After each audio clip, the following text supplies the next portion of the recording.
But, So we got the engine, whatever was a major problem with it. Yep. Cylinder repack. We're good. Everything's on? yeah. Okay, we're set, guys. There we go. Sorry, everybody, thank you for your We went to patience. shut it off, it wouldn't shut off. Starve it to death. Let's go. We have to kill it.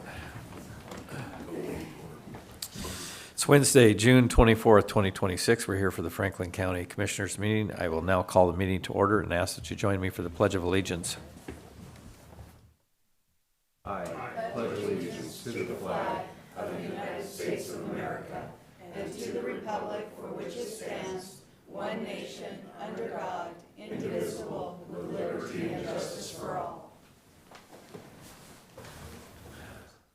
Adoption of current agenda.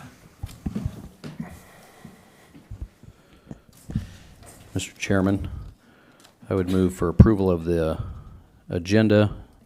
With one exception, I'd like to see that we pull item number 3 from consent.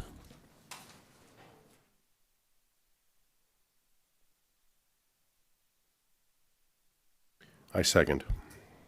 We have a motion and a second. All in favor signify by saying aye. Aye. Aye, motion passes. Public comment. Public comment. Is there anybody on the phone for public comment? They're not working. Okay. All right. Public comment. If there's anyone in the room for public comment, please come forward, state your name, and you have 3 minutes. Thank you. Thank you, Commissioners. LaWanda Hatch, Franklin County. Last week, I spoke to you about a young man named Trevor who I believe is being prosecuted unduly for political purposes.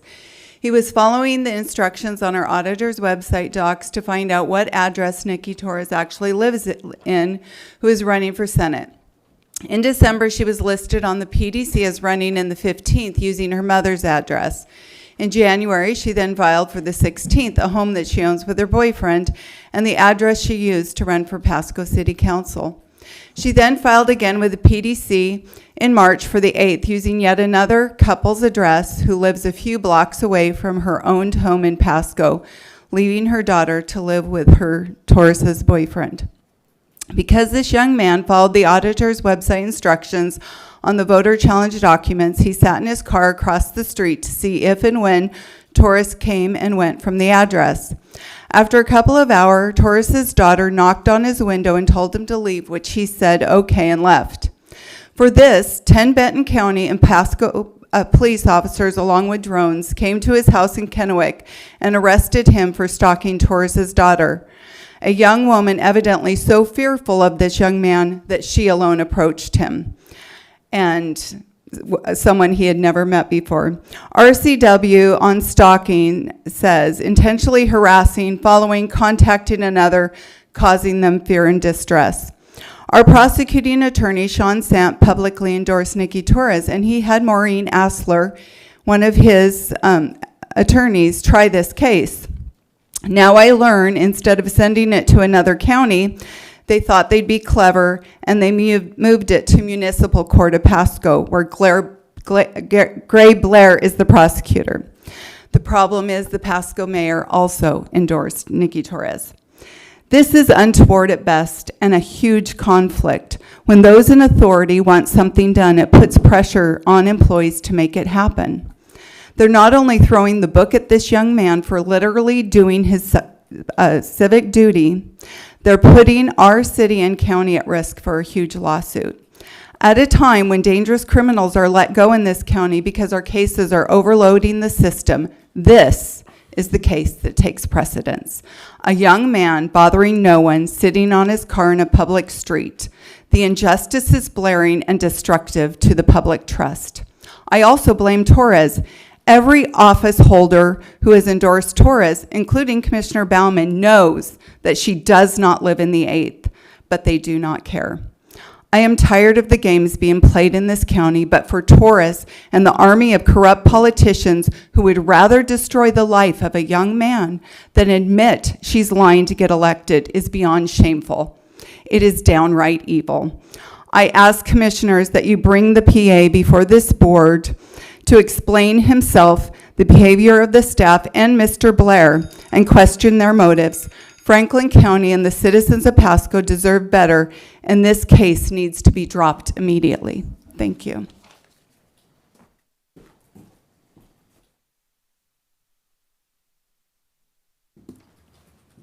Michelle Andrews, 1421 Road 77. I actually concur with what was just said, but I will add that the auditor's office has been approached to create absolute truth, and I have nothing against or for Ms. Torres, but the voters deserve to have an absolute surety that this person lives where she says she lives. And it has been a pattern of dispute before, so I do note that. But Ms. Torres needs to prove that she's paying public utilities and is actually living there. And that is what's at dispute. We want fair elections. Again, this is nothing against or for Ms. Torres, but the auditor needs to go further than he has. He's had several people apply for forms and to do his due diligence. It is his job. He is the auditor. So don't just go after Mr. Sant or other public officials. The auditor of elections needs to be assure us voters that this is the truth of where she has lived and is living. If her daughter's somewhere else and things are being jockeyed around, then that needs to be addressed. We want fair elections, period. Thank you.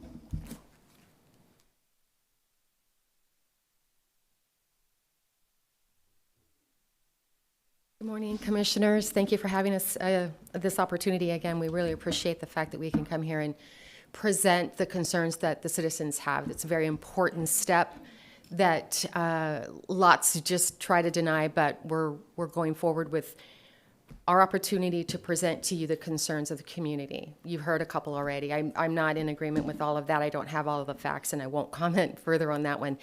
I am going to talk more about the family court issues because they are making changes. I'm sure you're going to hear later today about families being reunited. Slow process, but that's happening. And it's happening because there's a voice now, because there's public awareness. And that's through these meetings, through our city council meetings as well. We're not just going here. Ms. Torres does parks. She'll go out into the park and explain to people what's happening. She's very approachable. She is willing to speak to both sides, as all of us are, that are working towards this family court process change. There are lawyers that are involved, multiple at this point. There are things that are up and coming that will show major changes that we should be having. Again, we've mentioned the legislators and things like that.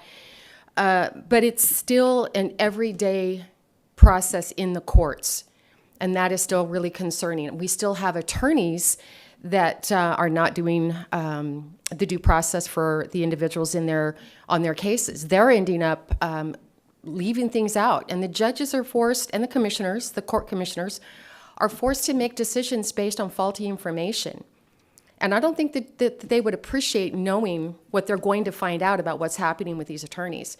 And we're having to do this through force, meaning subpoenas, meaning we're getting the documents necessary to present this information to the legislators and to the courts and to you. I'm not going to read a report that I don't have in hand. I'm not going to just off the top of my head tell you that this is all happening unless I witnessed it myself or I have the report in hand, the police report or the GAL report. And that's the other thing, the GALs are not doing their job.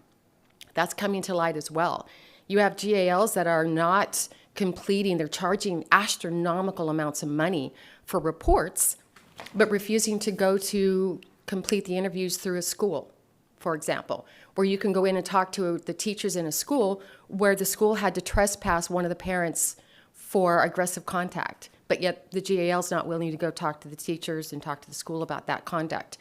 That's not a complete report. The judge will not get a complete report with that GAL. You have court visitations people that are not doing their job. They're taking sides. They're manipulating circumstances, and kids are being removed that way as well. These things are all coming to light. And on the last note, gag orders do end. And now there are several that have ended. And you're going to hear from people that have been silenced for way too long with the actual reports. And these are things that have to do with Judge Stam. This is big. This is not going to just end now. It is going to continue. And thank you, gentlemen.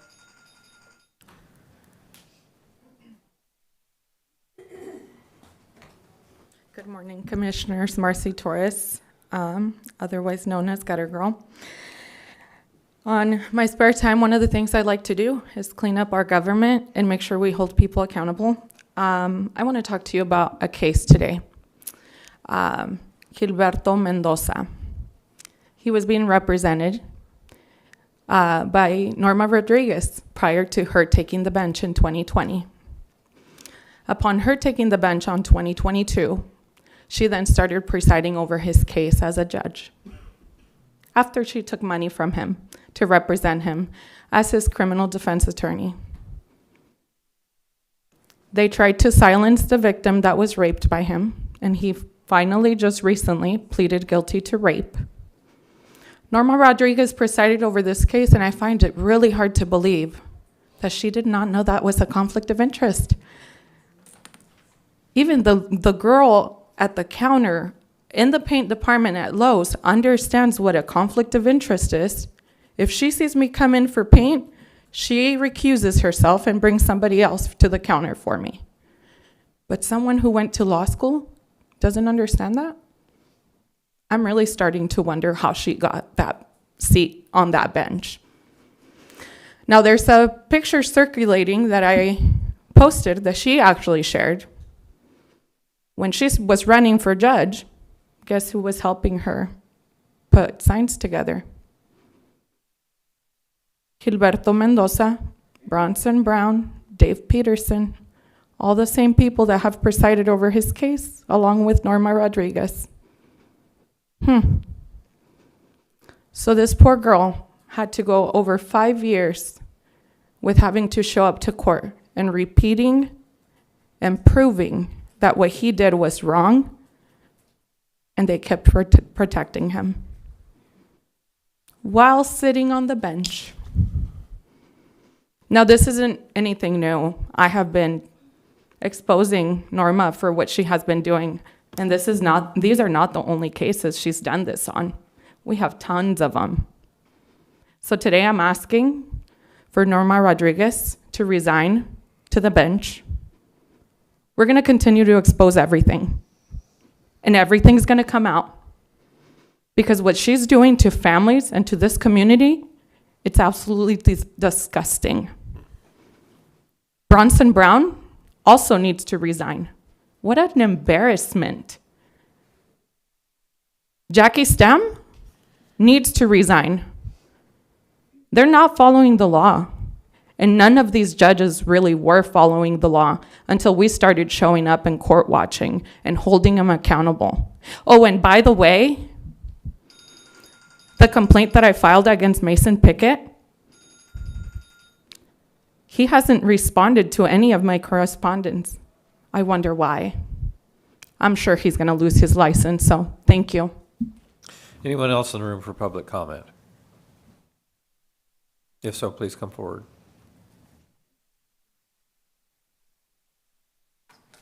Morning, Commissioners.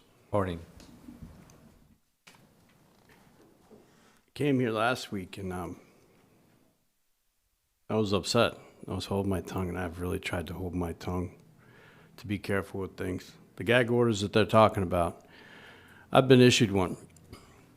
I've had judges say that they can use protection orders, domestic violence protection orders, as gag orders, admitting that I have not committed any crimes or any violence, or ever had the chance to.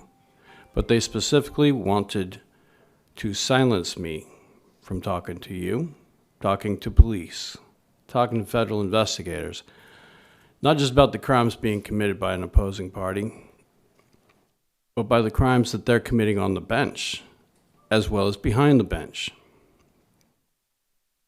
So they seek to silence me. And when that didn't work, 3 years ago, they committed perjury, subordination of perjury, to have me arrested for an elaborate allegation of biker gangs to commit mass kill event against the Benton County Courthouse that they say was going to target them. There's no biker gangs. There's no mass kill events. There's no communications, no threats, no hiring, no nothing like that. They just made it up. And they said I committed those crimes over here. Then they sent county sheriff from over there to come here to arrest me in the middle of the night and threaten to kill me in my front yard. And they took 92 days of my life away when they knew they didn't have any evidence at the beginning, the middle, or the end.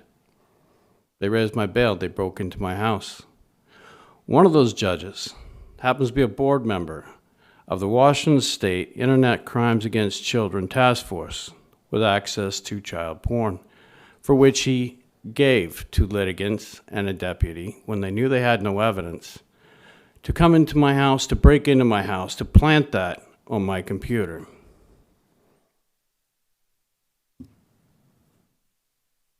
Because they didn't have a case, and they want to shut me up.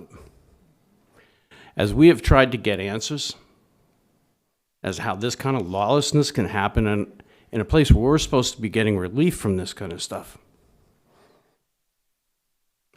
we get shifted in all sorts of different directions. We ask police, what can we do? And they say it's not their fault. It's the judges and it's the lawmakers. It's the commissioners. It's the rule makers. We ask the courts and the judges and the lawyers, and they say, not their fault. They're just reading the law. They're reading the words put on paper by you all.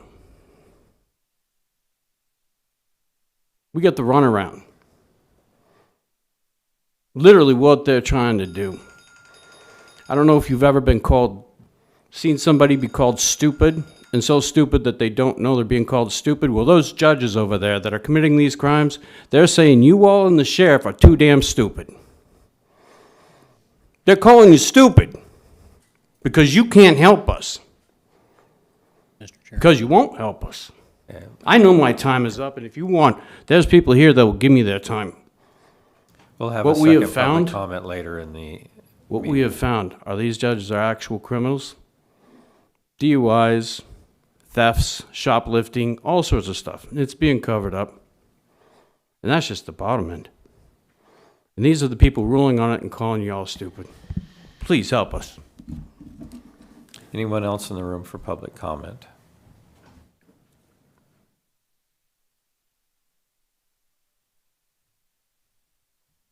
Hello, Commissioners. So we have an infestation problem, and it's happening right in our own courthouses. This is a parasitical, vampiric system where there's a loser and a winner.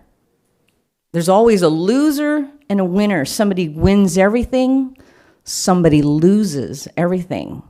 When you have people at the top, and you probably heard this term before. I was a CEO of my own company before I stepped down to get into this fight for the children. But shit rolls downhill, okay? And that's what's happening here. We've got people rot at the top, rot. Have you ever dealt with something rotten? You can't clean it. You can't fix it. You have to replace it. And we have judges and commissioners openly for decades now here that have been trafficking our children, and they've been using Title 40 funds. They are incentivized to tear families apart because that money goes into their retirement in a trust account on the back end, and it's hidden on the balance sheet of Benton County and Franklin County. That's where it's all hidden.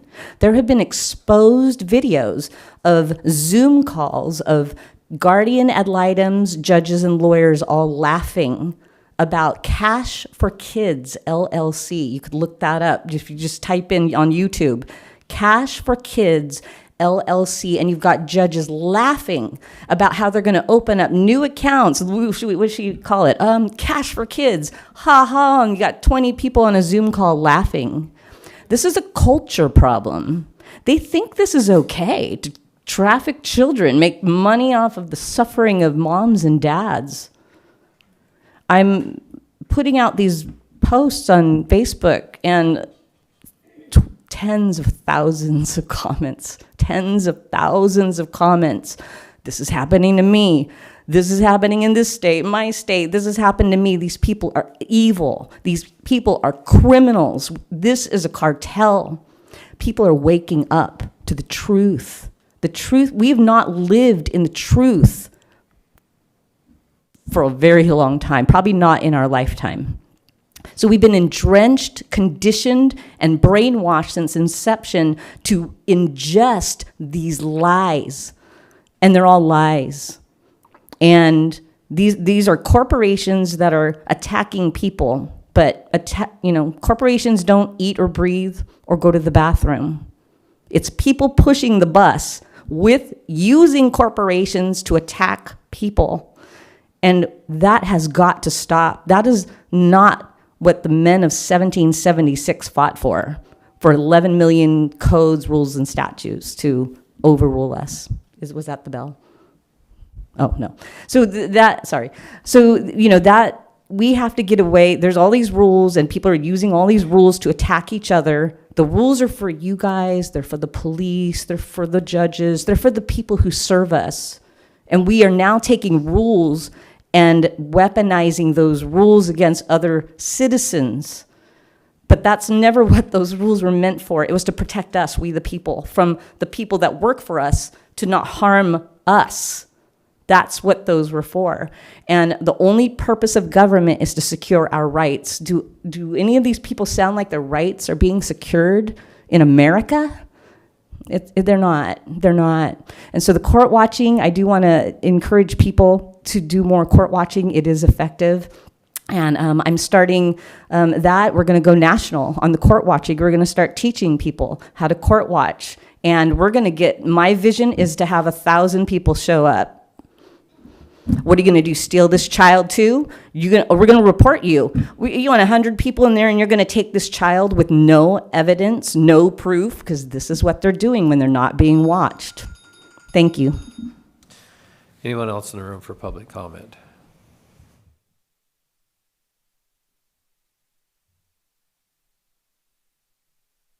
Good morning. My name is Melissa Good, and I'm a member of this community. And as you know, I have been coming due to the fact that my daughter was groomed at her school by her teacher. I don't believe in coincidences, so I'm going to share with you a post by Gabe Galbraith from yesterday on Facebook. Quote, Governor Ferguson is pushing for a statewide school cell phone ban next session. As a school board member, I've seen firsthand how cell phones can impact learning focus and student interactions. The question isn't whether phones affect learning, they do. The question is, should this be a statewide mandate from Olympia or a decision left to local school districts? What are your thoughts? End quote. So, how fascinating that Ferguson is so incredibly motivated to do away with the only way that kids can document what's going on inside of classrooms and schools. I don't know if you all know about this or remember this, but Desert Hills had a whipped cream licking contest.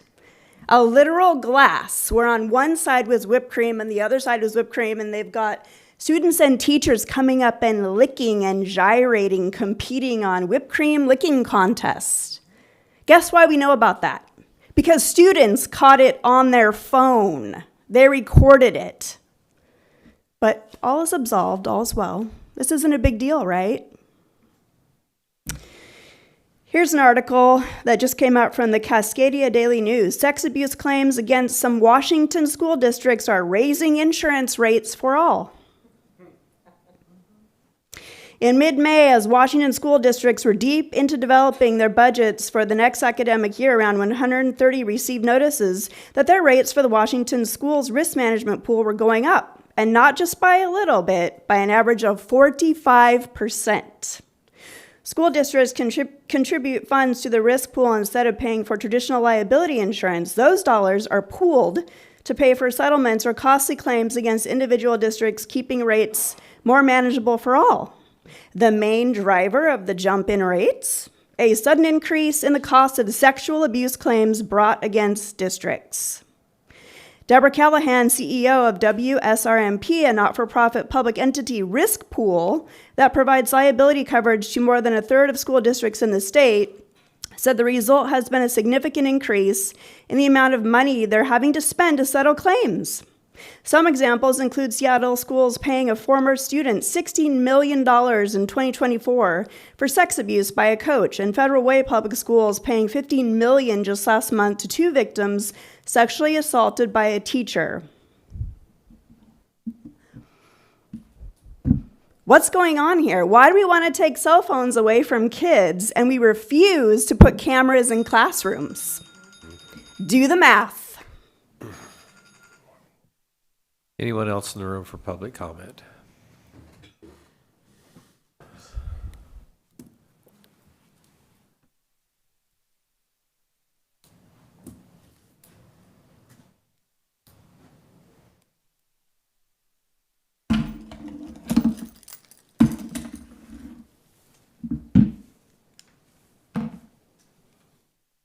So Brian Thornhill, gonna follow on with what I was discussing last time, but I do also want everybody to be aware, I'm not trying to harass anybody or anything like that.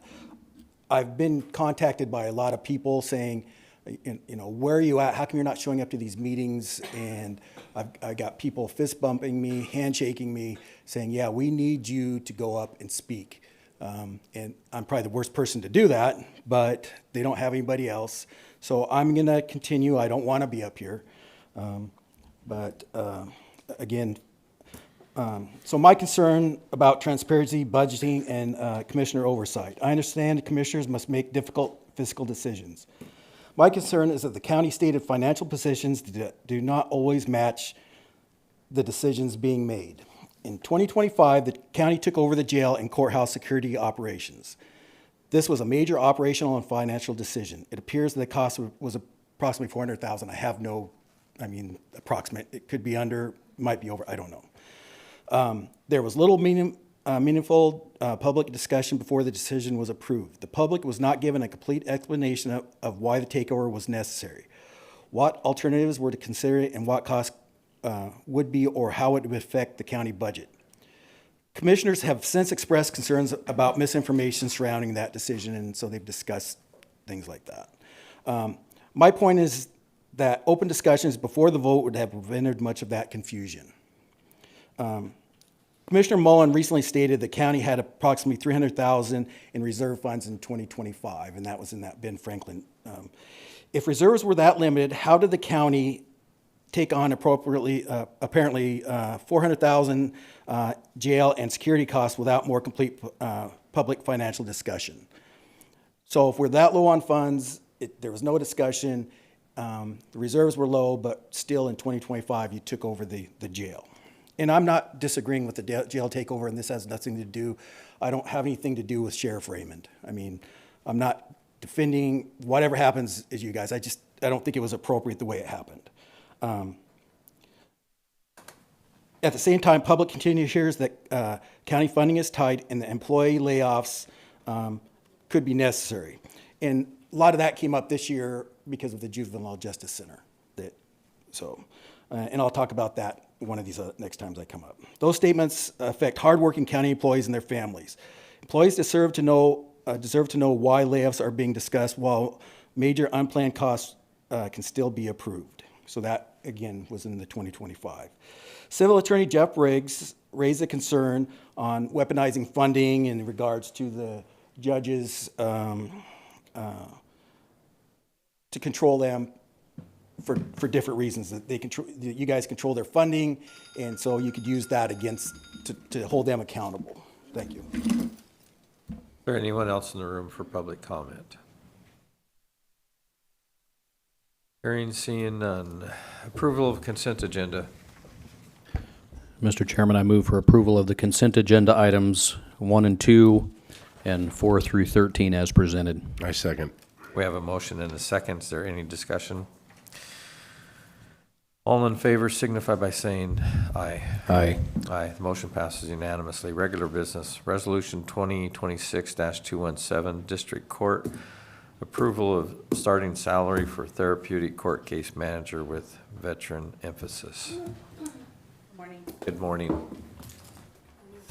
Good morning. I've written out my remarks today so I don't get off base here because I don't want to ramble. First, I want to start off by apologizing to Mr. Danzel. Yesterday, we had a heated conversation, and I was maybe not as kind as I should have been, and I recognize that. And so I do want to apologize for my behavior. Sorry, my throat's a little congested. Now to move on to my presentation, I do believe that there are a number of documents that I provided and hopefully you have those in front of you. There is an attachment that kind of goes over everything to make it a little bit easier to understand what I'm requesting today. First, I would like to provide a brief history and outline the situation that's unfolded since we received the state's funding award notification. The state has repeatedly explained to us that salaries and benefits would be the highest funding priority, and that these costs would be protected above all other line items. But their recent actions have not reflected those statements. Even several months ago, the state awarded additional grant funding or state funding to hire a new veterans case manager. This was after the 6-month review documents were sent. They discovered that we did have a need and that there was additional funding available from other jurisdictions that hadn't used it, so they went ahead and awarded it to us. This is probably the only time that I will say I'm thankful that the hiring process takes so long in government, because had we filled the position, we'd now be in a situation where we would either need to terminate that individual for insufficient funding or request the county for support and hope that that was provided. During this current 2025-2026 grant funding cycle, the total for salaries and benefits awarded after that additional monies were received was $282,500. Midway through, we received that, and we've kind of been working on figuring out how we're going to make sure that we make the most of the funding. The state then notified us just recently that the new funding award was going to be less than, and I think it's around 238, but I'd have to check my emails. We were obviously frantic when we received that number. We received additional documentation and justification that we provided to the state with the help of Rosa and Tim in the auditor's office. They were very helpful. And with that information, the award increase was increased to $292,500. And while that increase was appreciated and definitely necessary, it does fall short of fully funding the case manager position. You can see that this current amount is $10,000 more than we received last year, but still not enough to fully fund that position. Prior to that new funding award notice, we had identified a highly qualified applicant who's both a licensed substance use disorder professional, an SUDP, and a veteran. Their SUD credentials will allow us to conduct the SUD evaluations in the jail quickly, providing quick access to inpatient treatment and also reducing costs to the jail. It's my understanding that every individual who spends a day in the jail costs the county $101 a day.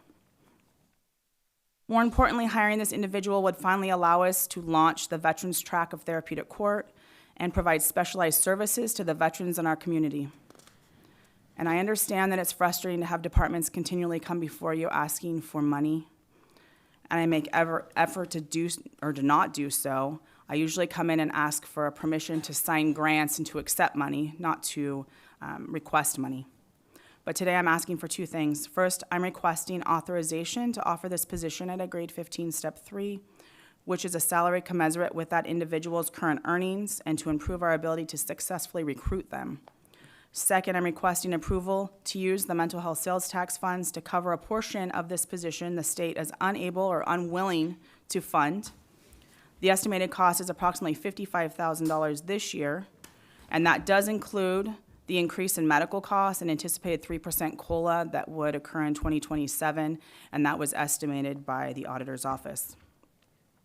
While I intend to continue advocating aggressively and persistently for the state to fully fund this position, and I'm hopeful that at mid-year reporting cycle that we will provide additional funding, I am asking that the mental health sales tax funds be authorized as an ongoing contingency source to be utilized only as needed after the annual grant award is finalized. And on the final page of the attachment, maybe attachment 1, I've outlined the two options before us.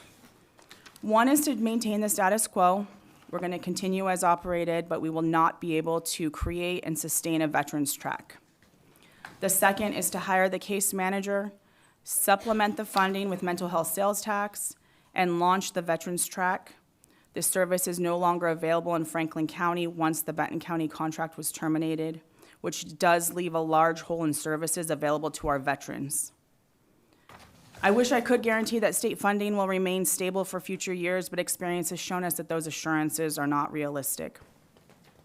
What I can say is the current state award continues to fund the vast majority of our program expenses, including salaries and benefits. And if I understand the board's concerns correctly, and this is just from prior meetings and conversations had, I do believe that the concern is mental health sales tax funds could be used as a piecemeal funding request in different agencies and departments. And I understand this, it's a legitimate concern, and I do agree that these funds should not be used as a piggy bank. However, the voters did approve this tax specifically to support mental health and substance use disorder services. Therapeutic court falls squarely within that purpose, along with other eligible services outlined in the statute. This is not from the general fund. It would be out of the fund created for this purpose. And finally, with the uncertainty surrounding state funding is frustrating and budget challenges continue to impact all levels of government, I would like to provide some numbers that I was provided by Dr. Pierce here that outline the significance of our program. We've been operating for 2.5 years, or about that. 4 graduations have happened since then for graduates of our program. We've had 4 additional graduations scheduled within the next 2 months. We have 24 active participants currently enrolled. 23 of our 24 participants are currently employed. 22 participants graduated this month, 1 earning their high school diploma and the other an associate's degree. 8 participants have been terminated from the program, and they are sentenced immediately. There is no need for a lengthy or costly trial because they've stipulated to the reports, which essentially leaves no room to argue against that conviction. We have 2 additional referrals that are currently being evaluated. These numbers matter. 22 of our current 24 participants entered our program unemployed. We now have 23 of 24 employed. Nearly all of them are working, supporting themselves and their families, and contributing to the community. Of our 4 graduates, 3 are currently employed. The 4th is disabled but pursuing higher education to find meaningful employment within their abilities. Their success has continued well beyond graduation. And while I'd like to say that they've remained crime-free, they have. It hasn't been a substantial period of time, so I think we would look at those numbers closer to the 5-year mark. These outcomes are why we created this program, and they're why I'm asking for your support. If we can accomplish this much in such a short period of time, I want you to imagine the impact that we can have on the veteran community when we can include a veterans track to our already successful program. To us, this isn't just about funding the position, it's about creating an opportunity to serve the population that has already served us. So we are asking that you grant our request. We understand if you don't, that we're going to maintain the status quo, but we will not be able to create that veterans track, which I think is important to everyone in Franklin County. I do have, and if you would like me to go through kind of the explanation here, I can do so. I've also included the amounts of funding received from the state outlining what line item they are to go to. There is kind of a little bit of a leeway here where if we don't use all of the amounts in, say, treatment services, which is listed at $24,000, we're permitted to take 10% of that and move it to another line item, which is only $2,400, but it does help. This year, we anticipated treatment services being significantly more, and they were not. Therefore, we will be able to transfer this year's grants amounts to different categories as needed and we don't need approval for that. Anything above 10% we would need approval for. If you do have any questions, I'd be happy to answer them.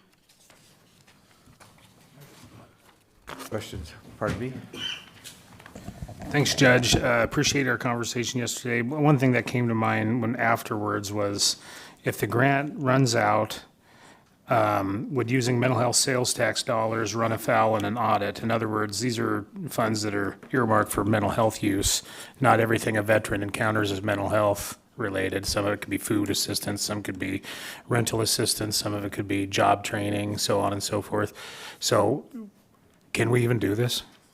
Are we able to? We can create a 100%? therapeutic court track, and with that, you need to have a mental illness or substance use disorder. And a mental illness, it could include PTSD, depression, anxiety, these kind of things would allow us to provide the services for employment services, housing, and so forth.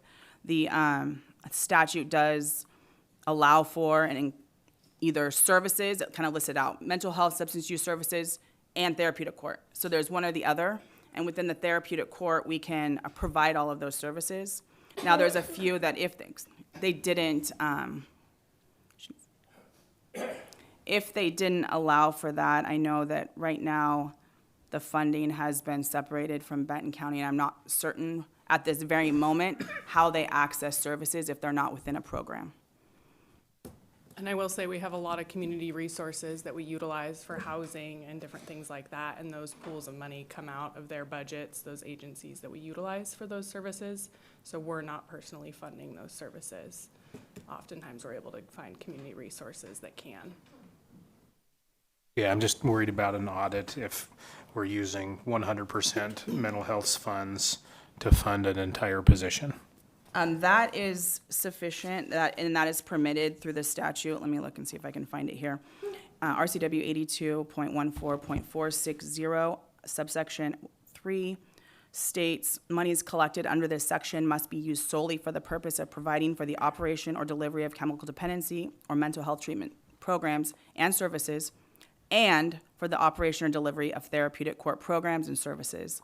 If you go into the therapeutic court statute, which is different, it outlines every single different program that you can have or offer through that. So there's veterans, DUI court, recovery court, mental health court. There's a number of different courts that you can create. And you're 100% sure that that is true, that if we got audited, you can use 100% to pay for salaries out of mental health sales tax for a court that's designed for veterans? The veterans, yes, because the veterans would be allowed to participate if they have one of the two diagnoses. Okay. So if they didn't, then how do we serve a veteran that doesn't have one of those two diagnoses? And that's kind of where another place we're falling short right now. I'm not certain the funding mechanism that Benton County currently has that they've listed on their website that outlines the services provided. I tried to get information for that because I think it is relevant, but if you read that information, it specifically says you must be a resident of Benton County. So if we have residents that are veterans here in Franklin County, they can't access that funding source, and I don't know what that is. And so I think that's probably better suited for Mr. Danzel to find out how you would access those or where that money comes from. Yeah, it would actually be Edgar Vega, our Human Services Director, but yes. Okay. And then they obviously can go to the Veterans Center, and they have a number of resources, including a VA counselor that comes weekly to meet with individuals. Is this something that we should do some additional evaluation on before we were to pass something? Because I have some similar concerns, but. Mr. Chairman, Yes. my question is, our Veterans Fund has $795,000 in it. With an annual $190,000 coming in. Is there any possible way that the Veterans Fund could be helping to fund this situation? That was a part of what my question was going to be, is should we do something like this, but split the funding between the Veterans Fund and mental health? Yeah, I think the issue is that, and Judge Orozco, you correct me if I'm wrong anywhere here, I believe that the judge was wanting to give assurances so that if she's going out to hire somebody that, you don't take a job and then go, hey, might only last a year for as long as it's the grant funded. Yeah. So I don't know timeline-wise if you're under the gun or if you have We have somebody who is willing to take the position if we can just pay them equal to what they're receiving. They are really passionate about the criminal justice system, being that they have a law enforcement background with their family. And so this is kind of the best of both worlds for them, because they can use their SUDP and then also assist veterans. They are a veteran, and they've had a lot of family members engaged, so that just feels like it kind of is the right fit. What I will Mr. say- Danzel is trying to ask you is how much time before you got to fill this or I make this would like decision? to fill it 3 weeks ago. I know that whatever time you have available. But we have a problem here because we're threading on a fine line of whether this is mental health money or not. And let And me we do not want to get out of compliance with the state. And I will point you to the same RCW subsection 4D that states, notwithstanding A through C of this subsection, monies collected under this section may be used to support the cost of the judicial officer and support staff of a therapeutic court. And when we talked, when you hired this person with this grant funding, we said if the grant funding runs out, the position goes away. And now we're looking to suffice it other ways. And I'm all for the veterans. I want to make sure our veterans are taken care of, but I do not want to get out of compliance with the state. I don't think we're really in the position today without more research of making this decision. I don't think I can do this today because I want to make sure that we're not out of compliance.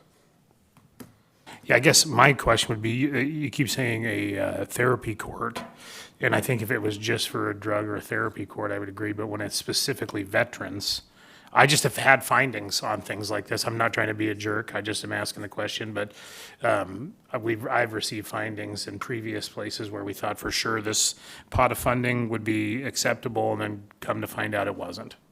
And I understand what you're saying. She's going to pull up the list of services that we can provide or different courts that we can provide. I don't have my laptop. And then we show that it goes from the RCW for the mental health sales tax that supports the judicial officer and therapeutic court support staff. And then we have RCW, 2.30.010, scope of therapeutic court programs. It outlines therapeutic court programs and then goes in to say that therapeutic programs may include but are not limited to adult drug court, juvenile drug court, family dependency treatment court or family drug court, mental health court, which may include participants with developmental disabilities, DUI court, veterans treatment court, that's subsection F, truancy court, domestic violence court, gambling court, community court, homeless court. There's different ones that focus on different issues and that specifically list veterans treatment court as one of the therapeutic courts permitted. Therapeutic court is just the general umbrella term for all of these different courts.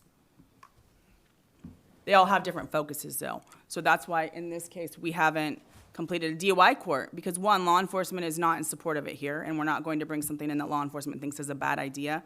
And two, it takes another specialty of individual who's able to provide that case management because somebody who has a serious addiction to alcohol is in a different spot than somebody who is maybe addicted to a number of different substances as well as alcohol. So there's some different treatment modalities that we have to employ if we're going to do that. Here, with an individual, we have the support of the Veterans Center who's willing to bring their mentors to mentor the individuals, which is really an important component of Veterans Court, and we're able to provide those services through this grant, or this funding source. So I think the commissioners had asked if we could utilize the Veterans Fund also. It doesn't really bother you where it's paid out of, right? It doesn't, I just don't Okay. have any So, information about that. Because of that, is a week gonna jam you up? No. Like if I go and talk with the accountants and I can get a cash flow for both and see where we're at and make sure that we're not gonna run afoul of any issues and bring it back next week, is that what you gentlemen would prefer? Yeah, so I'd just make one other comment, and so please don't read into anything that I'm saying as related to you. It's just something that I've been passionate about for a long time, and I ask questions, and I often get told that I ask too many questions, but that's fine. So, and I'll use an example. The Benton Franklin Health District has 63 programs, or really close to 63 programs. Of those 63 programs, 8 of them are statutorily required as far as I can tell.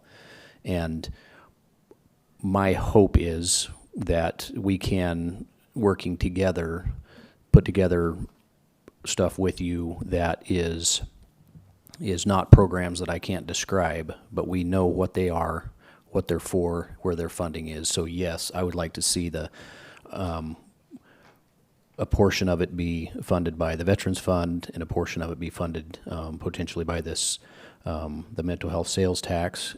I am concerned that if somebody doesn't fall into one of those categories that is a veteran, that if we were to help them, we would have findings in an audit. And so that would be where my concern is. So very supportive. Thank you for what you're doing. Please don't read into it that I'm against any of it.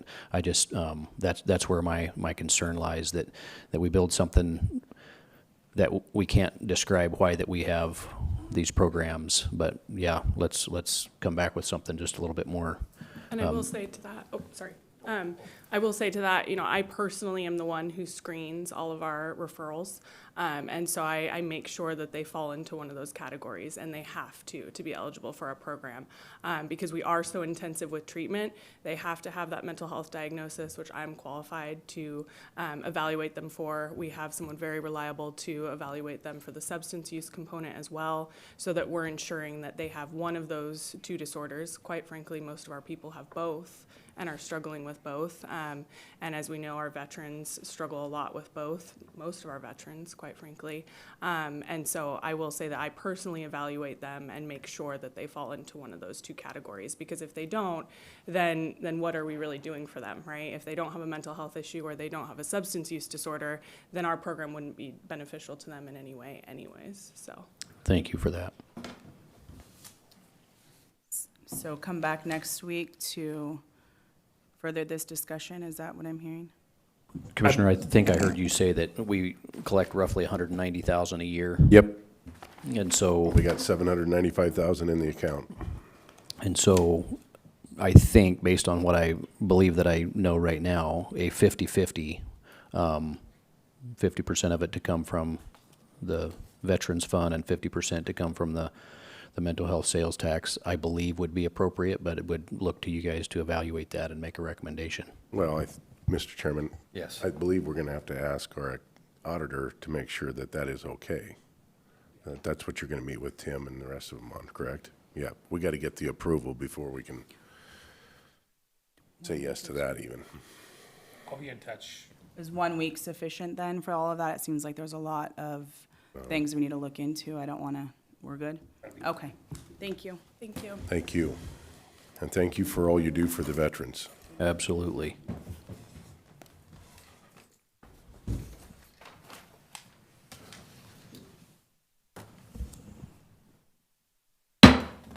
I will now open the public hearing to consider Resolution 2026-227, adoption of the 6-year Transportation Improvement Plan.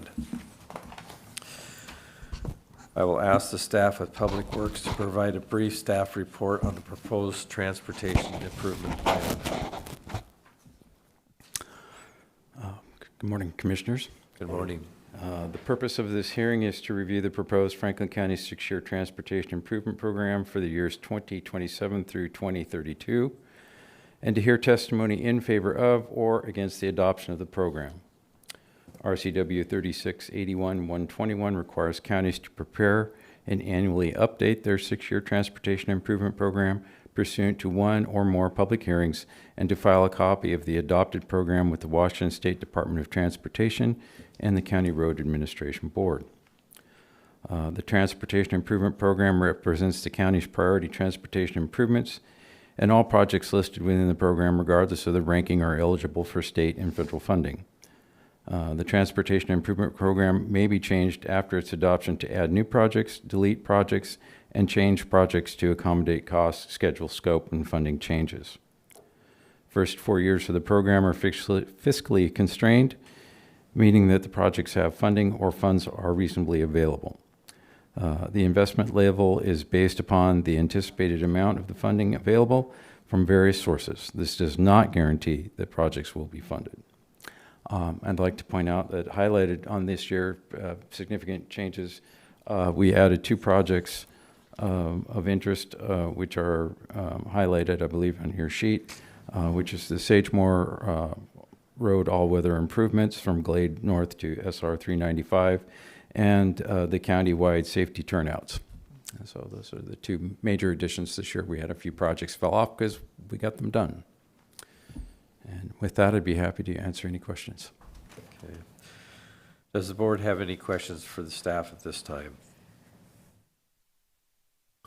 I just have not had time to go through this, having got it yesterday. I've started, have not been able to get through it, so I don't have questions at this time. Mr. Chairman. Yes. Mr. Erdman, yes, I've went through it, and I am happy with all of these. A couple that I have question was the Columbia River, Taylor Flats, Clark Road. Pasco has 3 roadways on there, I believe, that are their responsibility, and we just have Taylor Flats. We have Clark. We also have Clark? No, we just have Clark. And We just have Clark? yeah, the other 4 legs of the intersection, I believe, are inside the City limits. now. So it says here, total $2.5 million. Does that mean that they're going to be putting in the, No, that's just the number that we assigned for it when we had it. We're just holding on to that number because we don't know what that project's going to look like or what our contribution is. I don't think it'll probably be that much, but I have not heard from the city what they plan to do with the intersection. aren't they responsible for the majority of it? Yes, they are. Okay, all right, that was the one question there I had, and I'm looking for my other earmark here, but one thing that I would just like to say is, as a citizen of Franklin County, I'm a little concerned because the pullouts is way down the list. Don't pay much attention to the unfunded rankings.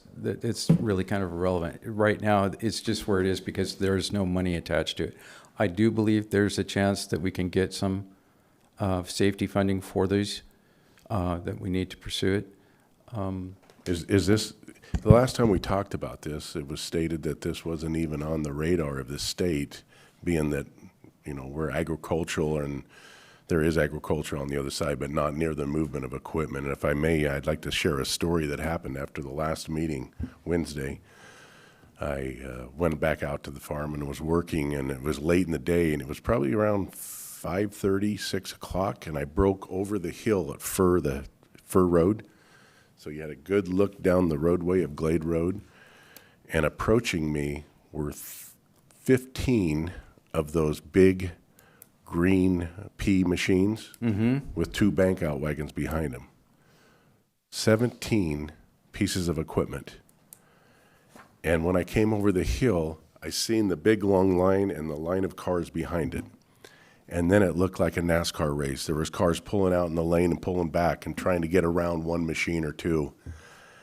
I'm wondering if Franklin County needs to pass an ordinance that you cannot move more than 5 pieces of equipment in a row. Do we have anything like that in place? Not yet, but that is something that, the board directed Mr. Danzel, and I assume myself, to report on that issue as part of the turnouts. And yes, I think that would be, I think that needs to be a piece that's considered. Yes, because honestly, as I'm driving and I got clear off the road because I didn't know if a car was going to pull out from one of those big machines and try and pass it when I was approaching it. And we can't make these pullouts an infinite length. There's just not money to do that. So there has to be some cooperation between, a gap between trains and what the maximum length of that train is. There's a whole bunch of moving parts that need to be considered with this project, and that's going to make it's a little bit more complicated than it looks like on the surface because of some of those issues, including right-of-way and other issues. So I think maybe the first thing is to maybe start mapping out an ordinance for the movement of equipment and the number of equipment in that line with flag cars. Yeah, and we can look into that and see what precedents there is for that. We're a right-to-farm county. I don't know what limitations that is. We still have to do we have to do a fair amount of research to see what. It's very a dangerous situation. Oh, I quite understand that, and it's been there for a long time. I have my issues with equipment manufacturers that keep making equipment wider, It isn't that these were too wide. There weren't. There was just a lot of them. A lot of them, and they're lengthy in their presence. Right. They're big machines, big long machines. Yeah. And then they had flag cars on each side, so it was up to almost 20 rigs. Probably confirms to whatever our current code is. But yeah, that's something we need to look at. Those are things that part of this. That's something the county commissioners can do. Yes, I believe it is. They can pass an ordinance, just like we have for speed limits. Yep. For the amount of equipment that we can allow to travel with flag cars. Yep. Yeah, because I'm telling you right now, it's with all the young drivers that are out there, it's just a matter of time, and I don't want a death to happen. on our roadways. Trust me, I'm the county engineer. I don't want any deaths on any of our roads. But, And the other one was the culvert. This was elimination of ditch and extension of culvert safety, priority number 7. There's one road out there, it's Hope Valley Lane. We have no culvert across that road. And so when we have a very heavy snow or it ponds up on the property on the east side of the road and there's no culvert for that water to pass through. That's a maintenance issue. We can look into that. Please, thank you. That's all, Mr. Chairman. All right, thank you. On that intersection that Commissioner Didier spoke of, the Columbia River, Taylor Flats, Clark, Finn, Road 68 intersection, we had talked about it back a ways. I went and talked to the city about it. I believe that this is an eligible place that we could put some .09 funding, and what would the process look like to elevate that in its priority? I don't know. For us, we're more of a secondary party to it now, with it being mostly in the control of the city. They have to make it a priority in their project, and we're more than, you know, we want to support it. We absolutely support it. There to be something, but I since we only have one leg of it, I don't think we can necessarily be the lead agency. I may be wrong about that, but I will continue to reach out to their public works department and you know, see if they can get it higher on their priority. But Yeah, looking at that,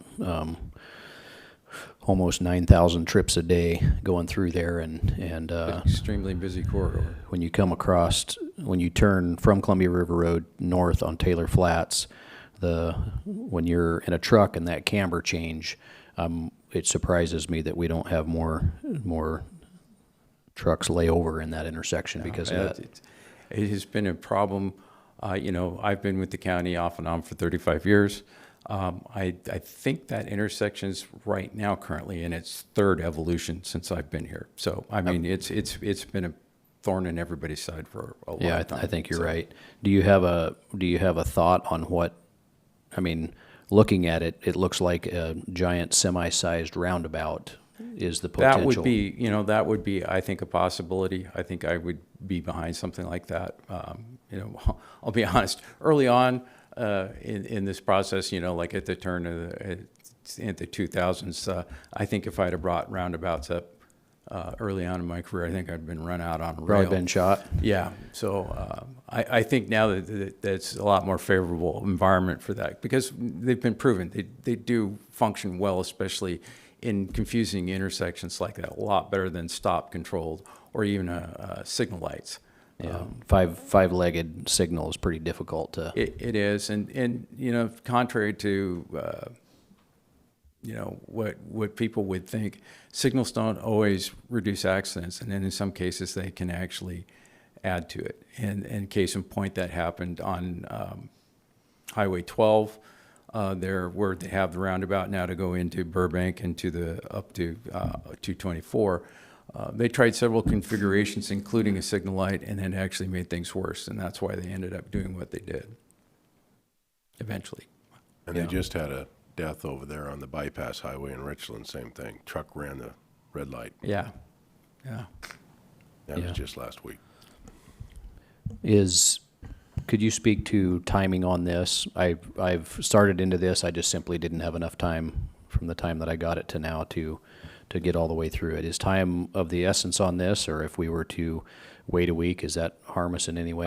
No, I built in a week in case there were some questions, but since we're part of the metropolitan planning area, we have to have our STIP in on July 1st, which would be the next meeting, if we're going to have a meeting on that. Otherwise, I would ask that it get passed today. So, Mr. Chairman, it'd be my opinion that we ask that this be put on next week's agenda. I just don't feel like that I'm prepared today. Mr. Chairman? Yes. Craig, I do believe in your we can change this plan after we adopt it and pass it. Oh, absolutely. It's, Yes. it's not cut in stone. Right. You know, if there are changes that want to be made later on, we do this all the time. Yep. New projects pop up, new funding sources pop up, changes in projects. It's a very flexible document, but this is just, you know, it's a planning tool. Yep. And here's our, you know, our projects. And frankly, these are the same projects we've been bringing for a long time. It doesn't move very fast because it is a 6-year plan. And it all depends on when we get funding and when we get things through the system. And, you know, it can be anywhere from, depending on what's involved, it can be a couple of years to a couple of decades. So I'm good to pass it today, but if Commissioner Bauman needs another week, and it doesn't put you in a bind, I'm good No, with that I too. think as long as we get it done next week, we'll be Okay. fine. All right. I appreciate that. One of my areas that I want to read and understand is the pullouts. When I look at, you know, an intersection illumination versus pullouts, you know, where we have an intersection illumination already there to some level, and our goal is to improve it. I like that, but I would like to just read through the pullouts part and better understand that. I'll be honest with you right now, we're still trying to figure out what that looks like. As I said, there are examples of slow-moving vehicle pullouts, but they are terrain-driven. This is more of the equipment itself driven. You know, we have to look at locations. You know, I honestly don't know how big to make these yet. You know, so there's just a lot of thinking through research and discussion with the board as to what they think is best in that particular situation. Plus, you know, just there are certain engineering standards that have to be met, you know, as far as compaction on the shoulder, you know, the width, you know, and some stuff we're kind of working a little bit in the dark on. But so it's, you know, it's not something, unfortunately, that I can just whip up overnight.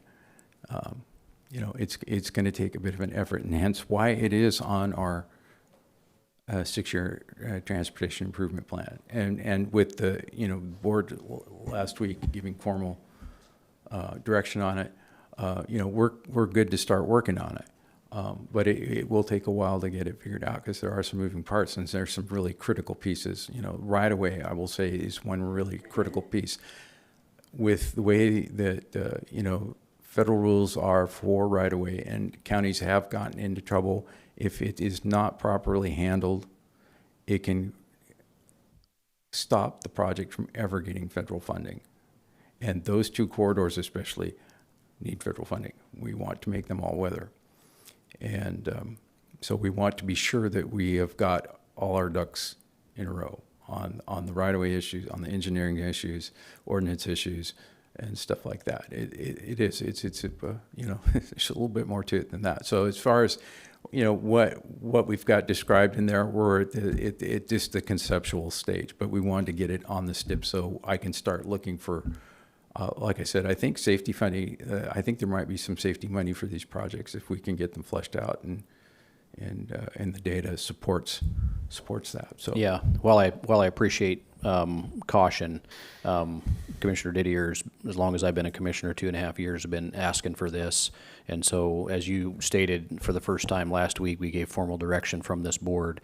And so what I would like to see is doesn't have to be fancy, doesn't mean we can't adjust it later on, but I would like to see a set of standards that we can adopt so that when, not if, so that when a farmer or a landowner approaches and asks for permission to put that on their ground, that we have something to do. We have a way to direct them and say, well, this is the standard, this is what we would like to see, and, you know, to go through that. As far as I'm aware, that would not hinder any federal funding if somebody were to approach it. Now, from the side of funding, if we were to put them in, I do understand, you know, the engineering and all those pieces, but I can't imagine that federal funding would be held up on a pullout for a set of standards that we have that's, you know, that's simple. Of course, all the compaction and rock thickness and all those things would apply, but I think that we need to get a standard put together so that when somebody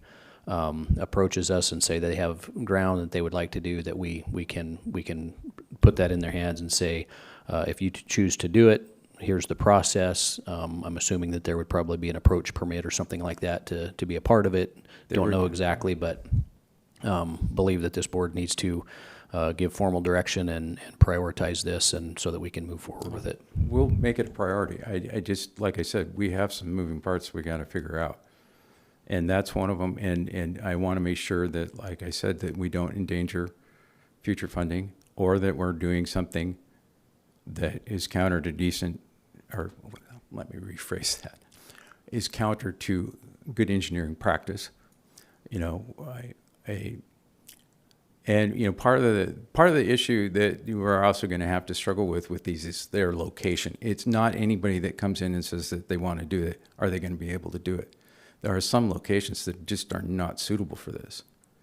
You know? I completely agree and understand. So that's just some of the stuff that we have to knock out in the in the standard. And you know, I'm not saying it's not doable or that we can't do it, you know, reasonably quickly, but you know, give us time to make sure that we're getting, we're not putting undue risk onto the county.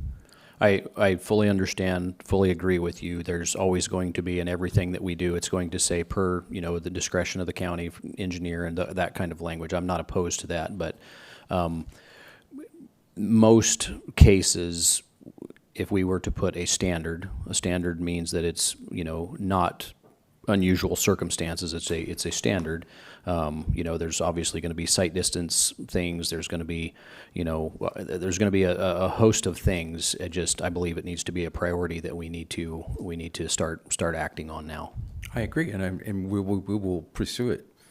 You know, like I said, I can't give you a timeline when we're going to have all the, you know, the rough draft put together, but you know, it could hopefully come together pretty quick. We just got some things that we need to think through first, and you know, that can happen rather rapidly. But you know, we'll bring a rough draft to the board here shortly, and we can work on the pieces of it.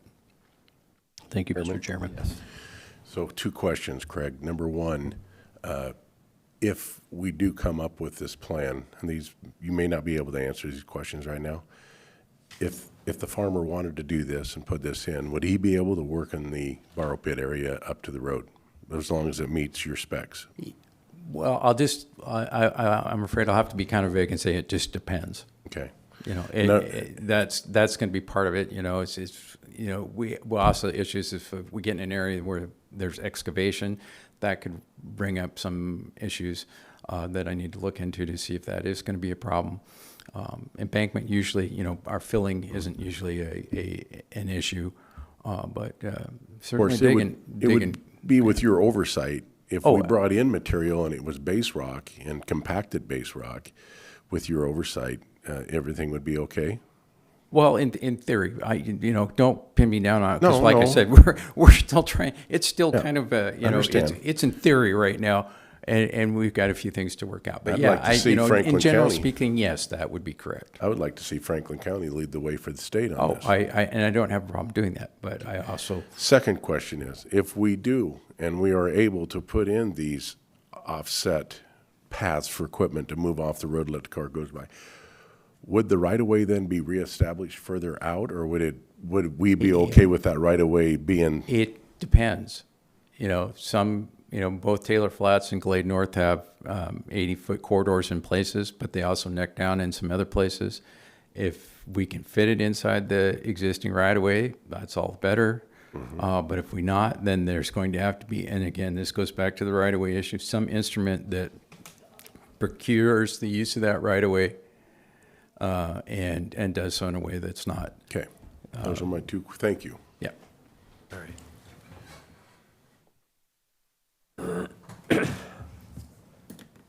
We will now open the floor for public testimony.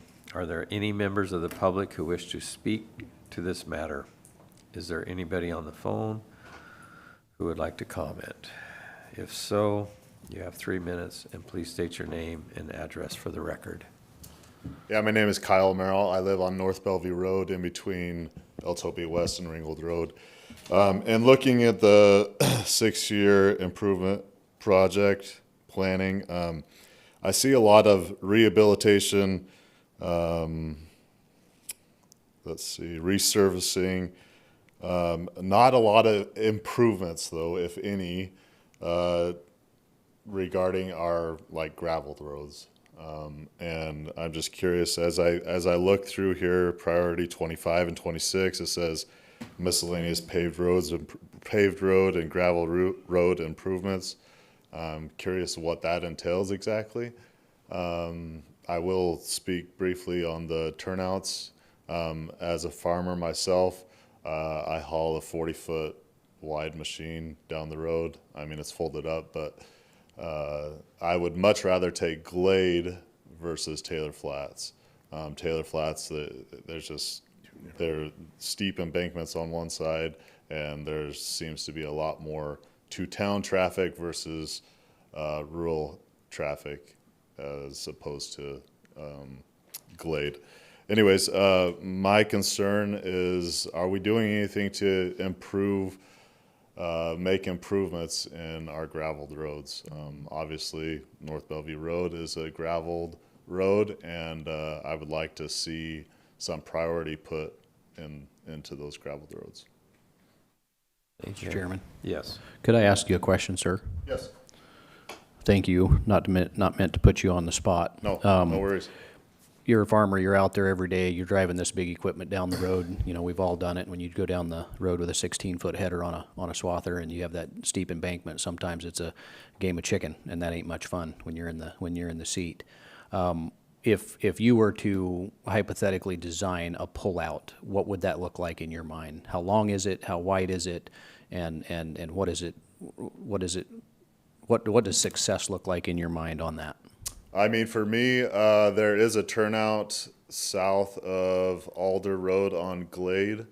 That turnout is not very long, but is more than enough for me to pull off and allow someone to get past. Highway 17, there's a couple turnouts there.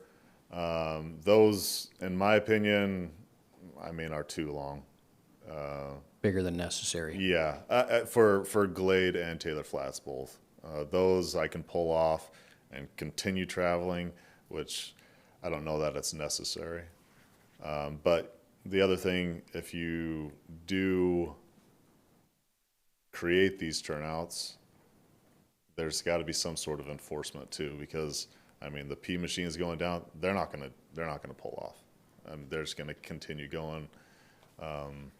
Where I've been there before, where you're going down the road, and I mean Highway 17 specifically, and there's not really a place to pull out.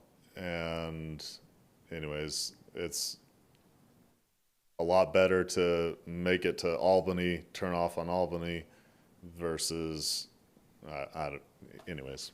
I appreciate that. And so to your comment about improving gravel roads, I don't know what the plan is, but here's what I will tell you.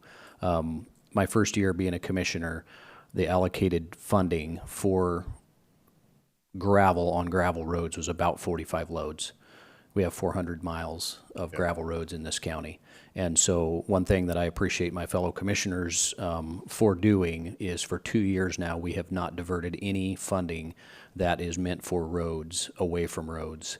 And so it does take a little bit of time for the large ship to adjust. And so thank you to Craig, our Public Works and county engineer, for working on that, but it does take some time. Yeah, and I recognize that, and I recognize you're working against what's happened in the past too. So yeah, so thank you for that, and certainly if you have thoughts on pullouts as we have the discussion, would like to hear what you have to say, and any thoughts on Commissioner Didier's idea of an ordinance on, having 5 machines and enforcement of that, because I've been in that train. Where I was one of the drivers of that long train of equipment, and you're trying to get there, and you're trying to bale the hay or whatever the case is, and what does that look like? You're the guy that's out there, bearing the consequences of something like that. What is that helpful? I think about when you're going to Wenatchee, I mean, it's downhill. There's a downhill grade all the way there, and there's an enforcement. You have to pull off if there's, I can't remember if there's 4 or 5 vehicles following you.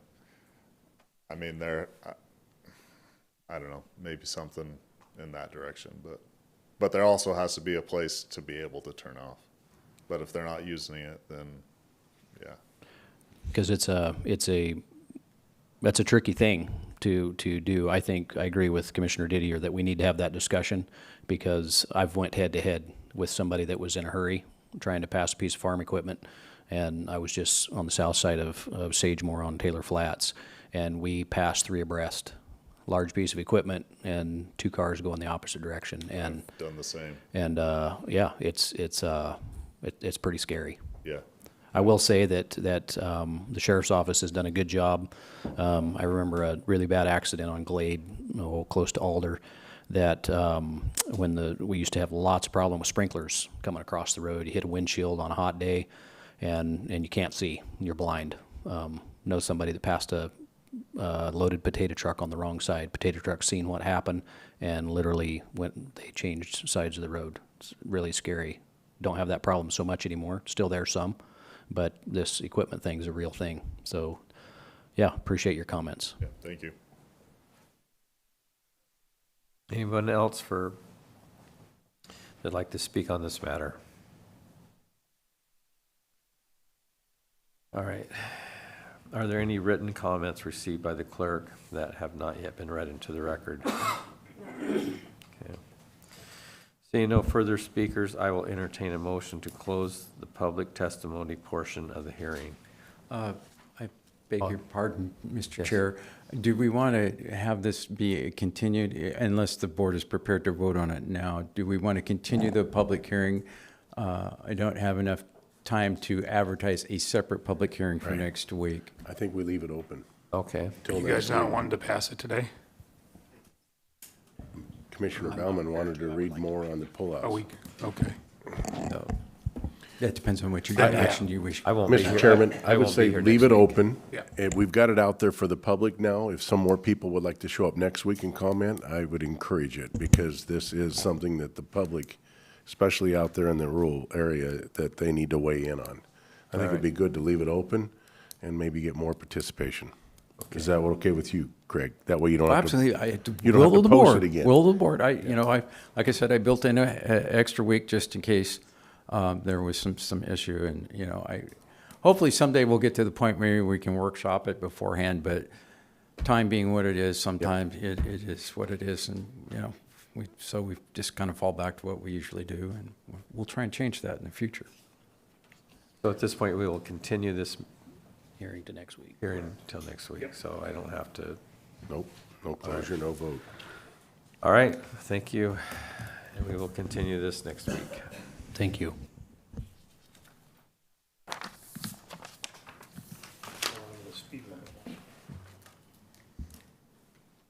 Okay.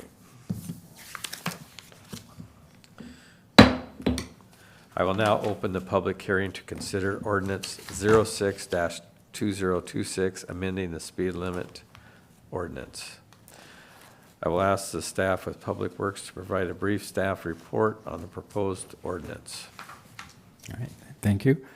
On June 25th, 2025, the Board of Commissioners passed Ordinance 06-2025, which set the regulations for speed limits in Franklin County with respect to RCW 4661-400. The ordinance was codified in the Franklin County Code as Chapter 10.08, and said ordinance has been in effect since that time without revision. The Public Works Department has drafted an ordinance that will amend the aforementioned section, with new roads having been adopted since the last passage, and roads that have been annexed in by the cities. State law 4661-400 sets the basic speed limit and maximum speed limits for state highways, county roads, and city streets, with county roads set at 50 miles per hour, except in the urban growth area, which that can be down to 25 if it's in proximity to the city. the statute also authorizes agencies to raise or lower the maximum speed limit, when supported by engineering traffic investigation as defined in RCW 4661-415. This is just housekeeping. These are all mostly, with one exception, which I'll bring up here in a second, of roads that were taken in through the subdivision process or other processes, and those roads that have fallen off due to annexation. The one exception, which is Levy Park Road, where the development there, we recommend dropping the speed limit to 25 because that fits the use for it's a very large recreational area, and potential conflicts with things like pedestrians, golf carts, and things like that. We would recommend that be at 25. It did not appear in the strikeout version of the ordinance, but we did add it to the final ordinance. And with that, I'll try and answer any questions you might have. Mr. Chairman? Yes. So on the Levy Road, is it Levy Road from the PK Highway all the way down? I would, well, let me go look. I was looking here and I couldn't put my eyes on it. Yeah, I found it here this morning. So it would be from 4/10 of a mile east of the PK, Pasco Colotis Road, down to the... So it'd be 35 and then drop to 25? Yeah. And 25 the rest of the way? Yeah. So is, in this paper in front of us, is the red the changes and the black is the way it... I believe that's the way that that's how that's separated out. Okay. Question for you. It's on the last... No, it's not.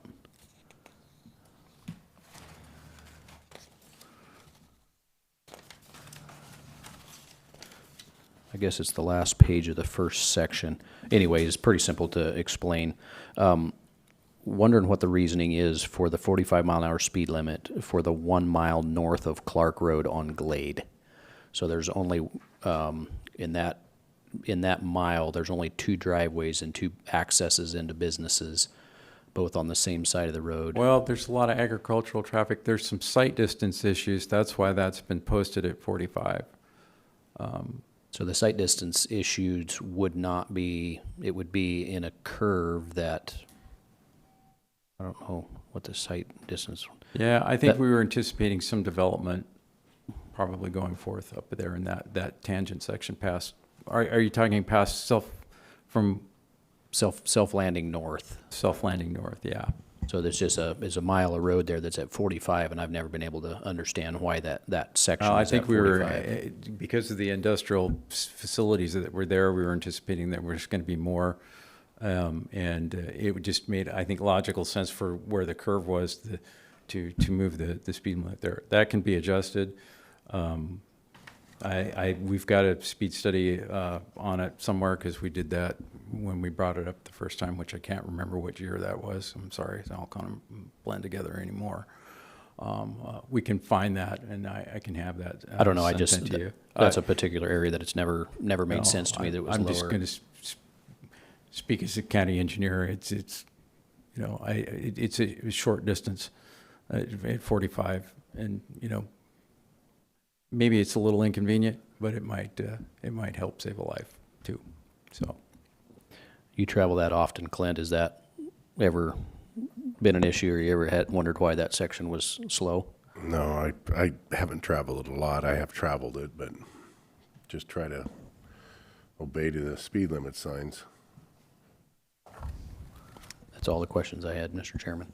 So every road on here is set at 50 miles an hour? the default for gravel, for county roads outside the urban growth area is 50 miles an hour. There are sections in here, and they're described, there's several sections to this.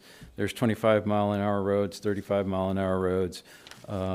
If it's not listed in here, then it is a 50-mile-an-hour road. But we do post a few of them at 55. And I do not believe that we have any at 60. I think 55 is the highest posted road speed that we have in the county. And speed limit on gravel roads is 35? By default is 50. It's 50 still on the gravel Yeah, roads? yeah. Not that I necessarily agree with that, but that's the state law. If it's not posted, it's 50 miles an hour. And I think Mr. Merrill was really asking, when are we going to start paving roads again? And I hope it's going to be soon. But yes, as soon as we, we're right now, we had a long history of short funds. Yeah. Local access roads do not have, that's not true anymore. Finally, there is a program being stood up by the County Road Administration Board to deal with local access roads. So there is some outside funding that we might be able to get into the future. I know there was a lot of need for it when they had the call for projects. I think they got over 100 projects, but the pot of money was extremely small. Mm-hmm. We did have a project in it. Hopefully we'll get it. If not, we'll go after it next time. But the whole state has shown that there's a great need for funding for local access roads, because every county engineer I know, we struggle with them. Yeah. But thank you for being able, to keep road shifts away. And as the longer we go with that for the next 2 or 3 years, that's going to give us the financial resources to tackle things like that, assuming, the cost of doing business doesn't go through the roof, which I'm not going to guarantee. I know there's one young lady out there, she's 95, that's been waiting her whole lifetime for that road to be paved. That's my mom. Oh, yeah, well. She says, now that you're a county commissioner, I can get the road paved. And I said, that doesn't work that way, Mom. Yeah. So, yeah, but, I think that's a program in the next year or two. It probably, when we bring the STIP next year, maybe we're looking to stand up a gravel road. We used to have a gravel road upgrade project. It's just that, it can be a cash flow issue for us more than just a gross money thing, because we live and die on cash flow. And if I can't pay my bills, I can't do anything. Do you know, off the top of your head, or just your best guess? I know last year we did less than 25 miles of chip seal. I know historically we've gotten up to over 100. Do you have an idea of where we're at this year? This year, we're looking to double that to 50, and we're being very Hallelujah. successful. The preliminary cost for it, we're actually being more efficient than we have been. So I'm very pleased. That's very close to my target number. I'm looking kind of for a minimum of 60 every year, because that would make the chip seals go about 10 25, years. 50, 100. 100. Yeah. Oh, I'd love to. Believe me, I would love to do 100, but I'll be mighty pleased if we get 60, or we even stay on a 50 for a good long while. That'll give us a fighting chance to get caught up, because 25 miles of chip seal a year is nowhere near what the system needs to be preserved and maintained. Yeah, because we have, I believe, about 600 miles of paved roads. Yes, that's roughly. I call it. We're 600 and 400. Yeah. It's a little less on both of them, but it's pretty close. But that's kind of the rule of thumb. So if I can get by book, chip seals are supposed to last 6 years. We've had a lot of good success making them last quite a bit longer than that. But when you get much past 10 years, you're starting to push the envelope, and you're just making it more expensive when you do come back to it. Mr. Chairman, Yes. and along those lines, I know we're on the speed limit right now, but the preservation of roads is of the utmost importance too, because if we go beyond the preservation of a road, the road starts to break down and it costs Absolutely. even more money to fix. And that's why Mr. Merrill brought that up, but that is why we're trying to do is we're trying to make sure those roads stay solid. Yep. And then we can move on and do others. Yep. So that's Just to explain ourselves. Yep. And that's, since I've been your county engineer for the last 12 years, that's been my focus, is preservation. Because I became aware very quickly that there isn't enough funding in the world to capital spend your way to it. You've got to preserve the system that you have. And our road crews in my opinion, do a superb job of doing that. And we're lucky to have them. And I can't praise them enough.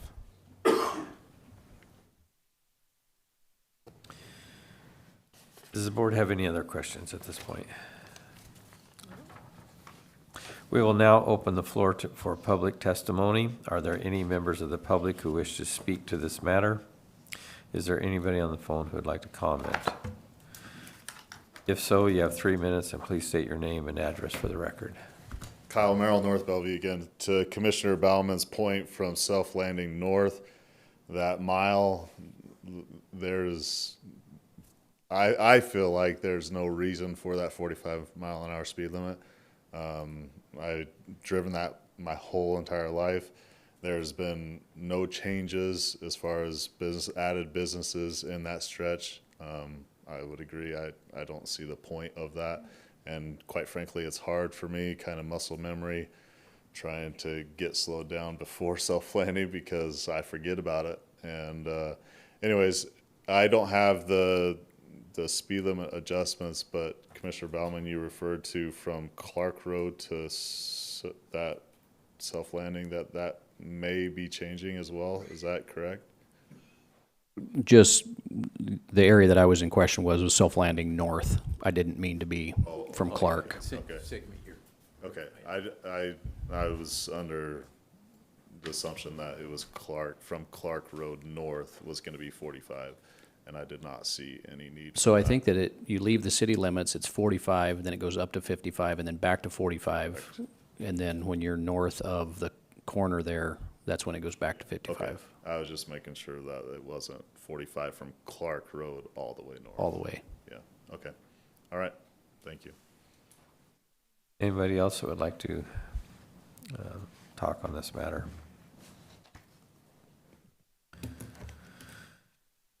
Are there any written comments received by the clerk that have not been read into the record? No. Okay. Seeing no further speakers, I will entertain a motion to close the public testimony portion of the hearing. Mr. Chairman, I move for closing the public hearing on the speed limit ordinance. Second. I have a motion and a second. All in favor signify by saying aye. Aye. Aye.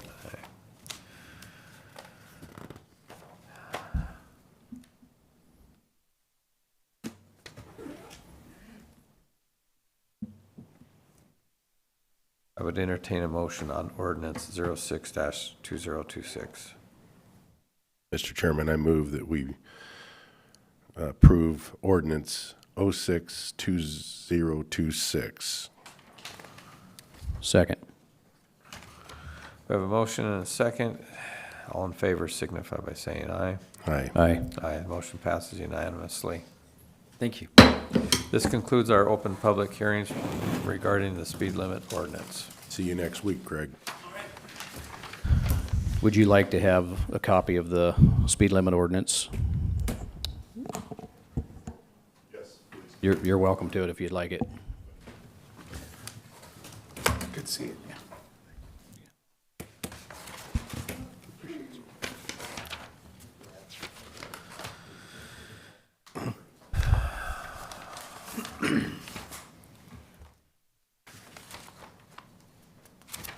Commissioner Administrator updates, Mr. Brian Danzel. Thank you, Mr. Chair. As you guys know, I met with each commissioner to go over the agenda as well as several phone calls, pardon me, recalling ongoing operations. I don't know if Craig Erdman is still here or not. One of the issues that I had contacted you on was the road slide near Road 170 or on Road 70, near the site of the road slide from evidently 2005. Am I getting that year right?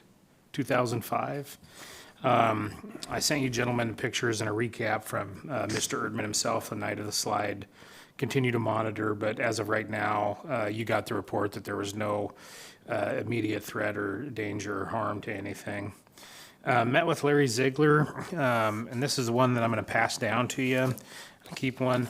This is the proposed agenda that the Washington State Department of the Office of Public Defense is coming for a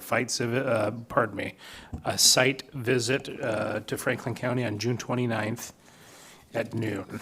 I'll report back to you on this site visit once it has taken place, but right here in the agenda, you can see the issues that will be being discussed. Met with various elected officials and department heads, met multiple times and spoke several times with Tim Kelly with facilities to discuss a multitude of issues. the 250th celebration of America, as well as some other maintenance issues and some potential processes that we're looking at. Met and spoke several times with Council Briggs over a whole, again, a myriad of issues. And finally, met the accounting staff from the auditor's office. They reiterated the need to watch our mental health sales tax dollars and to make sure that everyone is aware of that who utilizes those funds, that we must be documenting the use properly and keeping records that will be vital during an audit. And then just, they also gave me the information, and this will be good for today. Yes, last year's, the budget that I inherited, frankly, there was a $300,000 reserve line. We've got $1.4 million in our reserve now. And so, again, proof is in the pudding, and that's my report. And if you gentlemen would like anything else or answers to any questions, I'm here for you. Thank you. Commissioner Bauman. Thank you, Mr. Chairman. Had the opportunity to go on a tour of our jail with two veterans that live in our community that was asking questions about it. And so thank you to the jail staff that gave us that tour. Was asked to provide some comments at a Juneteenth celebration, where that it's a celebration of the final people that were freed from slavery down in Texas. And so was thankful for that invitation. Happy Father's Day to all the fathers here and those that are watching or will be watching. Thank you for your influence on the lives of those in our community and for what you do. Meeting with the PA's office, agenda meeting with our administrator. I also went out and visited the landslide on 170, and if you had to pick a place for it to happen, I suppose it happened in as good a place as you could have picked. There was some impacts to some of the immediate facilities there. The irrigation district was there evaluating, and it did fill in one of their canals for a portion, and it got into a field and knocked out some power, but relatively speaking, it was significantly less impactful than the one back in 2005. And then just wanted to say thank you to our facilities department. The courthouse looks amazing. The bunting and flags and making it look beautiful. It's one of the most beautiful courthouses in the state of Washington, and thank you for showing it off so well. Mr. Chairman, that's my report. All right, Commissioner Didier. Yes, I also would like to thank our facilities for the courthouse. It looks amazing. Other than that, I missed the Board of Health meeting, but I understand Mr. Mullen was there, so we were represented well. And then I have this, received this, and I'd like to read this because this really hits home. Not very long. It says, "Hey, County Assessor, I'm talking to you." Or is it the state? And it's the state. That was my comment. It is the state. This is my personal opinion. Hypothetically, I'm being taxed on money I never made. Let that sink in. If I bought my property outright for $60,000 in 2009, now the county says it's worth $246,000. Did I sell it? No. Did I make a profit? No. Did I get a check for $246,000? No. But my taxes jumped like I did. That's the problem. This isn't income. This isn't cash. This is a number someone decided to put on paper, and now I'm being billed for it. If my stock portfolio doubles, I don't pay taxes until I sell. If my income doesn't increase, I don't magically owe more income tax. So why does owning a home work differently? Why am I being taxed on unrealized gains? A house isn't just an investment, it's where people live. And in this system, means you can do everything right, pay off your home, and get squeezed harder every year because of a number you never turned into money. You don't truly own something if you can be taxed out of it. This isn't about services or inflation. It's about being charged for value you never received, and people are starting to notice. I think that is an incredible well-written on our property taxes and how unjust it is that we're being taxed on a valuation that we're not getting compensated for. And so I think we all as citizens need to be paying attention to that also and getting on to board of accountability, because you should only be taxed on something that you paid outright with money. And when you sell it, you're going to get taxed again. So why are they taxing us between the purchase and the sell? The state is taxing us out of existence, and we need to fight it. Thank you. Thank you. So I had the Pasco Chamber meeting yesterday, also the Board of Health this last week, but that's pretty much it. So moving on, public comment. Is there, or any correspondence? I'm sorry. Thank you, Mr. Chair. First, you'll see in your packet that we received a formal request from Wes McCart, our Building Planning and Economic Development Director. He's looking to fill a staff position that became vacant due to a recent departure. I would ask that as we think about the letter from Council Briggs regarding the risk pool, that we also would consider adding this to this week's agenda and going ahead and moving forward. I think you're wanting to do it sooner rather than so. So 2 items. Yeah, that would be the 2 items that I would add. And, but that's the first letter you got is from Director McCart. The second letter you got is from the City of Pasco regards the HAPO Center ball fields. You got again the memo from Jeff Briggs regarding the risk management pool, or pardon me, the risk pool, and really the way that would work is you can just delegate, if you feel comfortable, authority to me to write a letter to Chuck Boyd, who's the executive director at our risk pool, saying that we're going to stick with them. And then this is it's apropos of what just took place, but you'll see, here it is right here. Actually, I'll send it down your direction. We got this morning, and so I'm going to send it your direction. But it's a resident asking for a formal request to establish and post a speed limit and provide enforcement on North Bellevue Road, the segment between Eltopia Road, or Eltopia West Road and Ringgold Road, a county-maintained or non-arterial gravel road. It's hard to say that without making a mistake, but I got this to Mr. Erdman. So before all of his hearings today, he's got this as well, and so that might be something to take a look at. But it kind of goes to the thing that I think that some of the folks were talking about, that except on the flip side, that there's high density, high traffic area, and folks going well in excess of 50 miles an hour, and they're concerned about safety.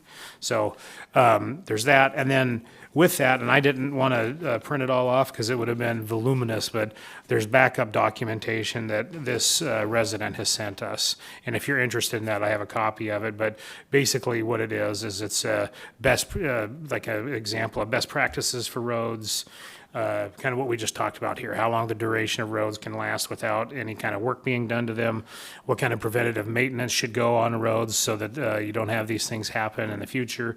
Anyway, I've got that, but it was so voluminous, like I said, I didn't know that you would all, I knew you wouldn't be able to go through it here today, but if you're interested in that, I have it in my office. That concludes the correspondence update this morning, unless the board has any immediate questions. Just one. Last week I spoke to you about sending an invoice to Olympia on the carbon or the Climate Initiative Act of Washington State. And since then I've researched and sent you a lot of information on 1 acre of alfalfa and the process of the alfalfa turning the soil, carbon's released. The tractor expels carbon. Planting the field, the tractor expels carbon, a small amount of carbon comes out. We get all the way through the process, and when you add up what 1 acre of alfalfa consumes in carbon and produces in oxygen, the farmer is way ahead of the game. So this Climate Initiative Act, I think that it needs to really be evaluated about compensation for those that are making it a cleaner earth and producing oxygen. And I think Franklin County needs to send an invoice to Washington State for the residents to lower their property taxes because they are cleaning the environment. They're putting out clean air for people to breathe. And so we need to be compensated for that. I would like to see this board progress and maybe send this invoice to Olympia to bring the awareness and let the people realize that the kids may not be being taught photosynthesis in school anymore, but it happens. Yeah. We need to make sure that everybody realizes the farmers aren't polluting. They're creating clean air for everybody to breathe. It reminds me, go ahead, sorry. Mr. Commissioner, just a thought. Perhaps we should establish the framework wherewith farmers could sell carbon credits. And, my understanding is the last time that the state of Washington sold carbon credits, it reached into the billions, right?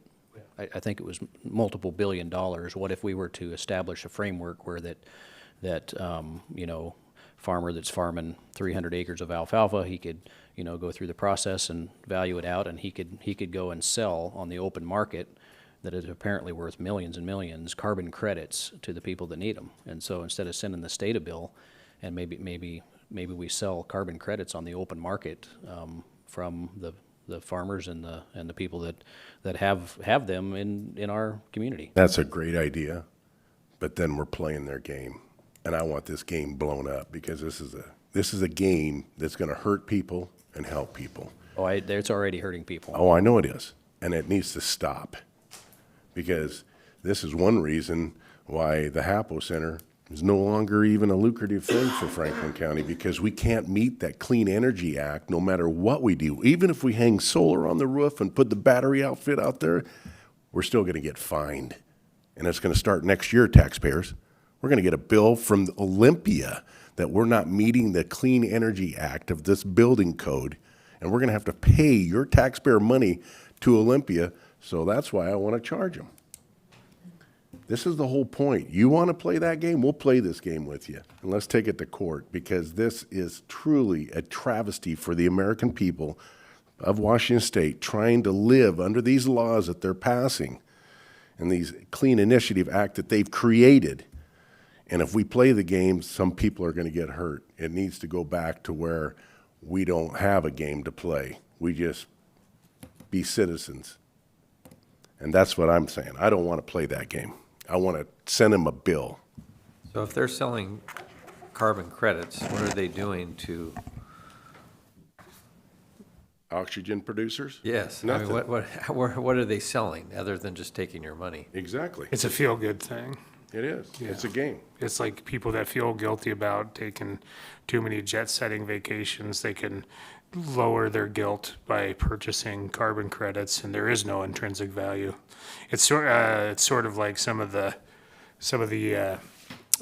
digital currencies that there's a never-ending supply. So how does it have any value at all? Yeah. Just a thought is all I'm saying. No, I'm Consider it. So here's my question: how much we making the invoice for? Well, figure up the acres. Yeah. Figure up what, we can do some math. Yeah. Because corn is even better. Corn produces so much oxygen, and I can attest to this. When you go out to change a tire in a cornfield, you can hardly breathe because it's all oxygen. And you sweat profusely. And the oxygen produced off a cornfield is incredibly high. Yeah. Okay. Yes. I've been sending you that information, and we can compile it and analyze it and then do a mathematical formula. Yeah. Yeah. Let's do it. No, I think that's a great idea. Public comment. Is there anybody in the room for public comment? If so, please come forward, state your name, and you have 3 minutes. Marcy Torres from Franklin County. So this week, I also had La Voz, out of all the newspapers, interested in writing an article about me. what did they happen to write about? My son and the appeal that I filed. I had received calls for weeks before this article was put out. Norma Rodriguez apparently requested David Cortinas to run a hit on me. Very professional of her, isn't it? Multiple calls from multiple people that knew that this was happening. David Cortinas has also run a bunch of articles about Norma Rodriguez on his newspaper, and there's multiple pictures of them just in places on social media. I have been receiving complaints from a lot of people in the community saying that David Cortinas during the COVID times was applying for grants for people and charging them outrageous amounts. To all the local small business owners here in downtown that can't speak English, that don't know how to fill out paperwork, yeah, that's what he was doing. Now, we've all heard that saying, you know, birds of a feather flock together, right?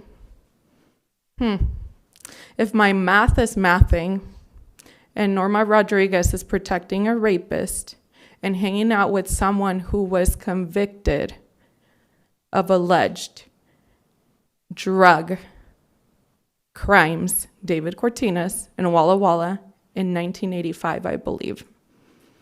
And then he moved here. Who are these people protecting? Because it's not regular citizens. Who are they protecting?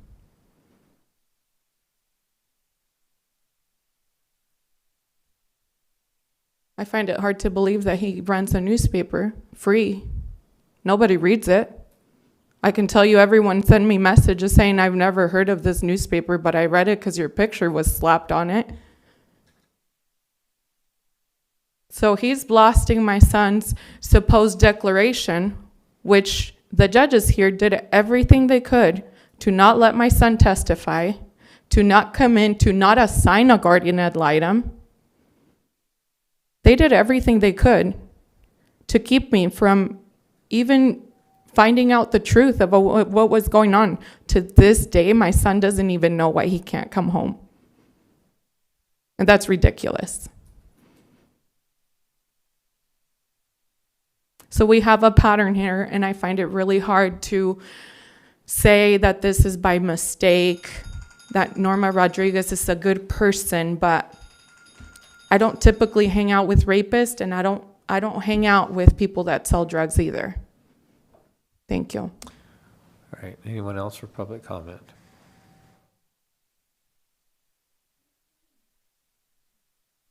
Hello, Commissioners. I'm Cataspinda, two-tiered takedown, part of this community, DDMK556. What is that? 9 days ago on my channel on Rumble, somebody posted her son, Marcy Torres' son's declaration on my channel publicly and started to say, do you know who Marcy Torres is? She abuses her son and you're putting her on your show. The court said so. The court, I immediately said to the court, oh, that is all you have to say? They are crooked. That is who you put your trust in. I do not. So I'll be contacting Rumble to get the IP address and the information of who took a sealed document of a minor and put it on a public channel, my channel. That was a mistake. These people are defending rapists and pedophiles, and there's all these people, these criminals. David Cortinas, fake news. Fake news. We got fake news in the Tri-City Herald, Blavos, all these places. It's all fake news. They don't teach, they don't tell, they don't report the truth. I stand here and I stand on every word I say. Anybody can approach me and ask me a question. If it's not true, I can provide the documents. And Clint, what you were talking about as far as property taxes, zip code plan, zoning improvement plan, assessors parcel numbers, APN numbers. 1933, the Federal Reserve Act was started. And they started to open up banks all over the country, all over the world, banks everywhere. We've got a world central bank everywhere. And they picture a cellophane wrap over the United States. And I take a Sharpie pen and I'm starting to now write out the state, write out the county, write out the parcel. By whose authority, by what authority do they tax our property? Whose authority? Do you know the California State of California Constitution actually says that Californians in their constitution will never be taxed, ever, period, full stop. It's not constitutional, it's not lawful, and in fact, in 1862, the Homestead Act, Abraham Lincoln, he wanted everyone to have 160 acres of land. Forget the 40 acres and a mule. We were going to get 160 acres of land, and then they killed him. Elon Musk reported on Ted Cruz's show that there are 14 magic money machines in our country. What do? They issue payments. So we have banks. We have all these rules taxing us. They're unlawful, unconstitutional, and there is no money. It's all debt. Thank you. Anybody else for public comment?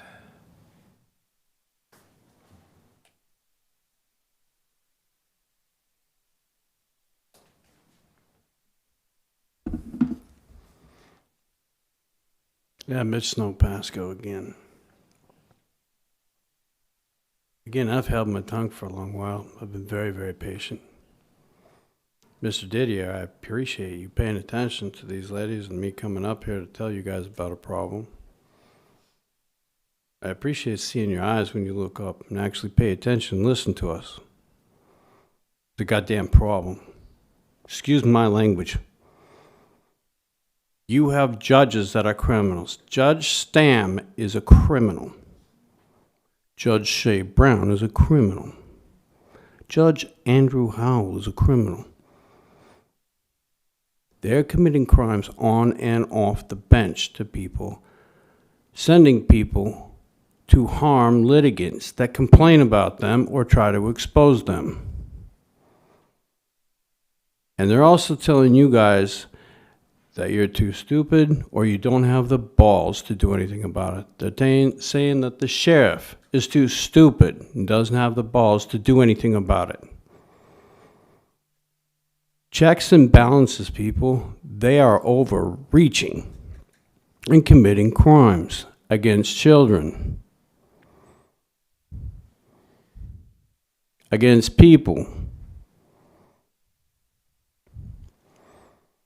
And you guys are up here laughing and joking and paying a whole lot of attention because there's potholes out on a country road. And that's a problem. Because you have to adjust the speed limit on a country road. And I'm not saying that that ain't your duty. I just went to the prosecutor's office and came back. They want to mitigate everything. They want to just say, oh, it's just a regular divorce thing you're going through. It's okay that people are breaking into your house 9 times in 7 years, sending police to shoot you in the middle of the night, hiring third parties to come out here onto your guys' front yard to threaten to lynch people from the trees you guys planted.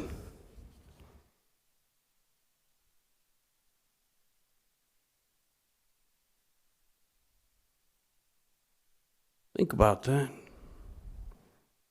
Those aren't crimes. Those aren't things. Is that what we want our society to be like? Is this our community? These judges need to go, and you need to find a way. You need to help us. Thank you. Anyone else for public comment?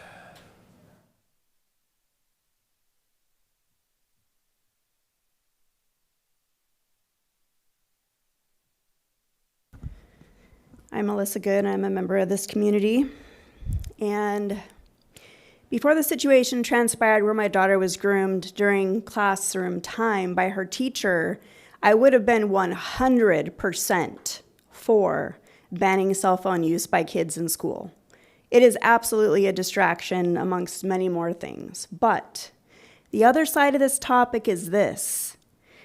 If you take away kids' cell phones, you take away their ability to document and provide incontrovertible evidence of the things that do go on in the school.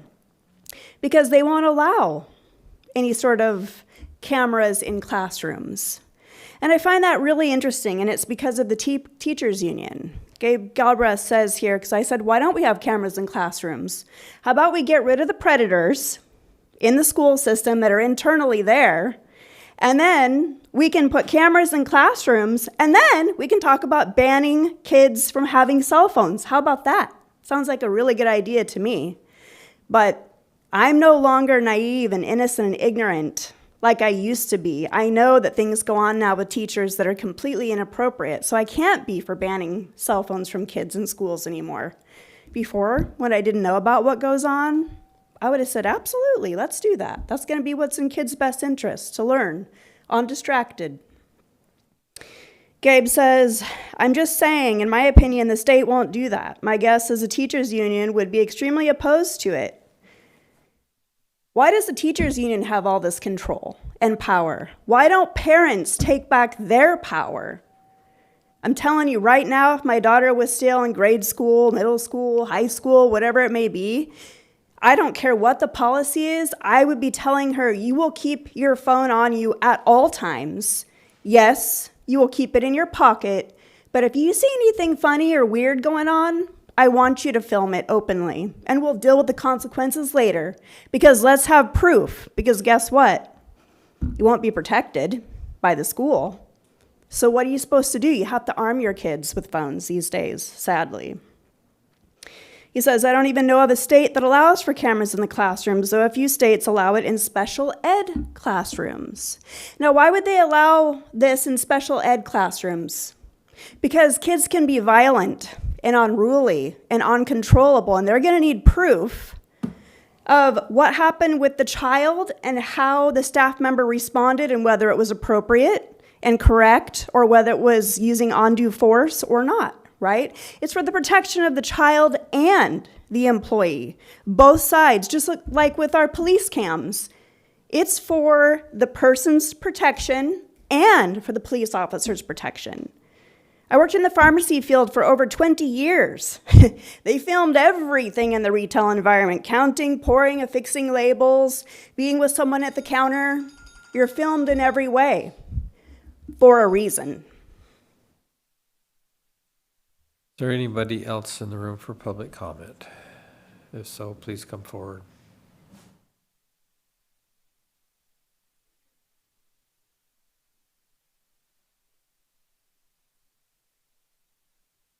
Brian Thornhill with Franklin County. So, again, I've got notes and things like that, but Mr. Danzel made a comment about the budget or the reserve last year, 300,000, now it's up to whatever. And that sort of goes along with my comment in regards to, I believe the jail was and security was taken over by the county commissioners last year, and they had to come up with money. So the $300,000 last year that you're comparing to 1 point whatever now, it would have been like $700,000 or $800,000 last year. So it wouldn't have been down to 300. So that's my point. And I don't think we're ever going to get a fair rate, especially with this juvenile justice center coming through, that what the actual savings were and how do you actually justify the savings against what the community needs were when you're sending the kids down to Spokane. And I'll talk about that next time. But yeah, I don't think it was a fair, we're down to 300,000 when you took an item that wasn't budgeted and pulled almost out, I don't know what the number is, $400,000 or $500,000 out. So you would have had more in reserve. That's my point. Budget authority must be applied fairly and based on document needs, not on whether an office agrees with the commissioners. And it seems like I made the comment about weaponizing, that it's, when somebody comes up and asks money that's already approved in their budget, and you guys are saying stuff like, well, if it's not approved, we're not going to do it or whatever, but then you come up with these other funds to take over the courthouse security and the jail and things like that. It just doesn't make sense. No department or elected officials should feel that they must give up independence or jump through extra hoops just to receive fair funding. At the same time, the public should not see exceptions, raises, benefits, or funding advantages for people directly under the board's control. So it needs to be equal. The same standards must apply to everyone, elected officials, departments, county employees, administration, and the board itself. And I'm glad you're running again, Clint. I mean, there's not a lot of people jumping through hoops. I think you do what's best for the community. And I'm not giving advice, it's just my opinion. Mr. Mullen, you made a comment in regards to when you gave the raise to Mr. Danzel, he made things so much easier. But when you guys divided up the commissions that you guys go on, the oversight, the boards, things like that, when you guys did that, it was very evident you guys don't even know what boards you're on, especially Mr. Mullen. So I know exactly which boards I'm on. So don't stand up there and make false statements. oh, well, you didn't have any understanding. Thank you, Mr. Chairman, for that. I've had enough of this. Yep. So this is my opinion. You don't have to like it. We're not supposed to respond, but you stand up here and accuse us of this and call us names. What name did I call you? What name did I call you? Taking the jail back is the best thing we've had. And I don't want to disagree. I never said You don't take into consideration the lawsuits that we've had to pay out. But my point was, say that in advance, not afterwards. That was my point. I've said it. So we have to run everything by you first then. No, say it to the public. Not ahead of time. It was afterwards. There was a legal public hearing that was taking place. Everything that was just said is patently incorrect. I inherited a budget for the end of last year. The reserves were 300,000. Now it's 1.4 million. We're saving at minimum 4 million on the juvenile justice. And there's not just one contract, there's multiple contracts. So there's competition. Right. Yeah. So you don't go from 300,000 to 1.4 million by making really boneheaded decisions. I didn't say anything was boneheaded. I said it needs to be brought forward. It needs to be discussed in advance, and it wasn't. Mr. Chairman, his time has expired. Pardon me? His time has expired. Okay, thank you. And if you guys would follow through that you're not supposed to discuss this afterwards, if you're pulling me away from this, then don't discuss it later. Don't discuss things. Would you please about me cut later. his mic off? Yeah. Please shut the mic off. Thank you. Thank you. Anybody else in the room for public comment? If so, please come forward.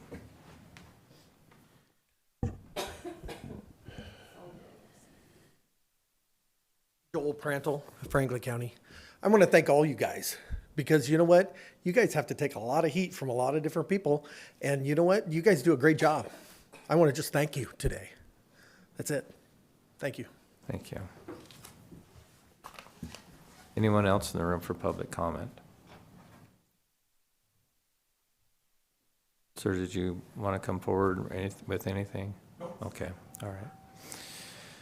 Is there any need for executive session? Yes, there is, sir, under 42.30.1101-C for real estate. And it'd be needed for the Board of Commissioners, myself. Really, that's about it for, I would say, a half hour. 30 minutes. Yeah. So at this point, we'll go into executive session for 30 minutes. The time is 11:42. Thank you. Thank you.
Yeah, much, 20 minutes or 10 or 20 probably. I don't know if we need 20. We've come out of executive session. We're going to go back under executive session under the same RCW code for 20 minutes.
So we've come out of executive session with no decisions being made.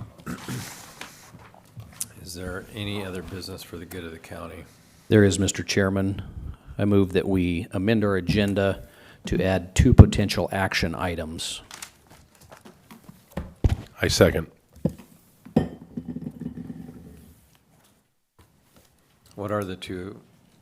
The first one would be to rescind the Washington County Risk Pool resolution and authorize our county administrator to send a letter to the Washington County Risk Pool indicating our intention to stay for another year. And The second one would be Hiring. to approve a hiring request from our Building Planning and Economic Development Director to refill a vacated position. Is there any discussion? Hearing none, all in favor signify by saying aye. Aye. Aye. Do we want to individually do them now? Yeah.